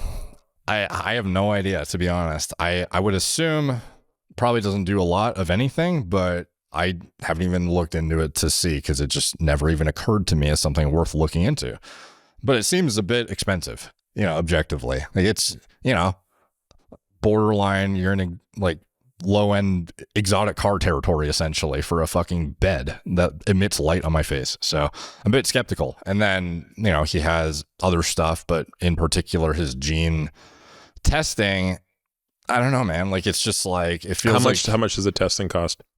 I think it's like $600. So $600 for a gene test? Yeah. So it's like assessing, for example, if I got a 23andMe and I had my data, I could submit it to Rhonda Patrick or somebody who has one of these like automated reports and get something as comprehensive or more so, with, you know, no suggestions to buy stuff after that either. Just like straight up, here's the interpretation based on everything we know about these SNPs. And it would tell me if I had methylation impairments. And I mean, we do all of those tests as part of a standard blood panel, and it's basically free. Yeah. I know that the MTHFR stuff is also in your yeah, it doesn't cost anything. So I mean, $600 seems a lot, given that you can do a whole genome sequence now, 3 billion base pair. We're not talking SNPs. Whole genome sequence for $300 today. Damn, that's crazy. Yeah, I don't know, man. But then you get his, you know, interpretation of it, which is, you know, it almost feels like he's hoping you have one of the most aggressive methylation impairments, so he could point to it and say, here's why you feel this way. Like that feels like what I'm gathering from the content. Or, you know, oh, you clearly are a worrier because of your COMT polymorphism here. Like this is why you are so concerned about like little problems that you shouldn't be ruminating over. All you need is some SAMe or whatever. And it's like, I don't think that's like, I feel like even if you are right, you got a needle in a haystack, because there's so much that goes into genetics that is beyond these like maybe common SNPs that have some impact. Like for example, if I'm the most methylation impaired, sure, I'll look at betaine or whatever to lower my homocysteine, like totally reasonable, but like don't assert it's the root of my, you know, everything that's wrong with me. Or I don't know, like he highlights it as, it's just like comes across a little bit disingenuous to me. And I really do wonder how much of it is him perhaps deluding himself, because he speaks so confidently, it's hard to believe he's this good of an actor, or just genuinely doesn't know, which I think is unlikely. But I mean, like he goes on the biggest podcast in the world and spits, you know, the complete misinformation, says that T4 is methylated in the gut to T3 and like all this. Yeah. So if you have a gene mutation, if your MTHFR is messed up, like you will not convert T4 to T3, and that's why you might have hypothyroidism. Like that was an assertion made recently on Joe's podcast, which is pretty fucking wild to me, because Joe is actually hypothyroid and has been for a long time. So you're basically appealing to some like actual medical condition he has, saying you have the answer, and it's your like cheek swab thing. And it's like, I'm highly doubtful that's the case, and I'm nearly certain that methylation is not the thing that converts T4 to T3. It absolutely most certainly is not. It's a series of enzymes called deiodinases that make those conversions, and that, to my knowledge, has nothing to do with your MTHFR gene. Yeah, Chris Masterjohn had a really good video recently that kind of like summarized it all, and I would recommend people check out his stuff if you want to know anything about methylation. You've had him on I've had before. Chris on the podcast. Super intensive and great podcast, by the way. Yeah, really so enjoyed that one. we'll link to Chris's discussion on that. Yeah. Anybody else out there that's got you excited? I guess Brian Johnson's an interesting dude who we talked about briefly. Brian Johnson, the Liver King? Other Brian Johnson, the vegan king. I don't know. He doesn't have a nickname. Two Brian Johnsons in the world. Yeah. Yep. And Okay. shockingly as like prolific as each other, just in their own way. So yeah, this guy is like the total antithesis of that guy's diet model. He's like eating sludge vegan shit on camera every day and saying it's proven by data to be the, the answer to longevity. But I don't know. That guy, he's done the follistatin thing. He's done tons of stuff. He's on, telomere lengthening peptides. He's on, thymus regeneration enhancing peptides, ones that are all banned now based on the thing, or at least, category 2. Yeah, he's on like 1 billion. I don't think I've ever seen somebody on more stuff than him. Like his protocol is endless. And I'm like, how do you control for anything at this point? Like you're adding in, the other day he added in oral minoxidil at 2.5 milligrams, which is, a super outdated antihypertensive that causes edema and like all these arrhythmias. Is he doing it for hair growth? Yeah. Okay. But it's like, okay, you've added that in, which could affect myriads of things that are also affected by the 77 different things you're on right now. Like how are you gonna obviously hair growth is a pretty easy metric to count, but when you're counting health metrics on organ function and stuff, I just don't really get how he's controlling for everything. Granted, no one else is doing it, so it's interesting, but I'm also just I watch with skepticism about what is going to come of it, if it's going to become this, monetary incentivized hype train, or if he's just going to produce the data, some like noble billionaire dude who's just doing it for the good of longevity community or what. But I don't know, he's interesting. What's up with Mr. V Shred? I don't know, because I have my YouTube Premium, so I don't see him. Yeah, you got to get on that, dude. Did you do it last night? I didn't do it last night. I'm going to do it soon. Get on that. Yeah. What does V Shred do? It's like I don't even know where to start with the worst things he's done. But I just like what's the business model is. I don't. Despite having seen the commercials, I still don't actually know what to do because I have that skip button that I use. Oh, yeah. In general, I think his go-tos are, here's your body type quiz, and you tell me if you're like an ecto, meso, or endomorph. I don't even remember the types at this point. And from there, I will tell you the diet that you need to like actually get lean because you've been given misinformation by everyone else this whole time. And then you end up with his program. But if you're an ectomorph, you're already lean. Yeah. So then, if you're an ectomorph, you can do whatever you want. Is that the takeaway? I don't know, man. Like I've heard his programs are pretty cookie cutter, and it doesn't surprise me because he's clearly a hammer you at scale. I'll just recruit as many people, even to the detriment of my credibility kind of guy. So I don't think he gives a fuck what happens. But also, very old school marketing, but like, Harvard has discovered this secret ingredient that they've been keeping from you, and it's the secret to fat loss.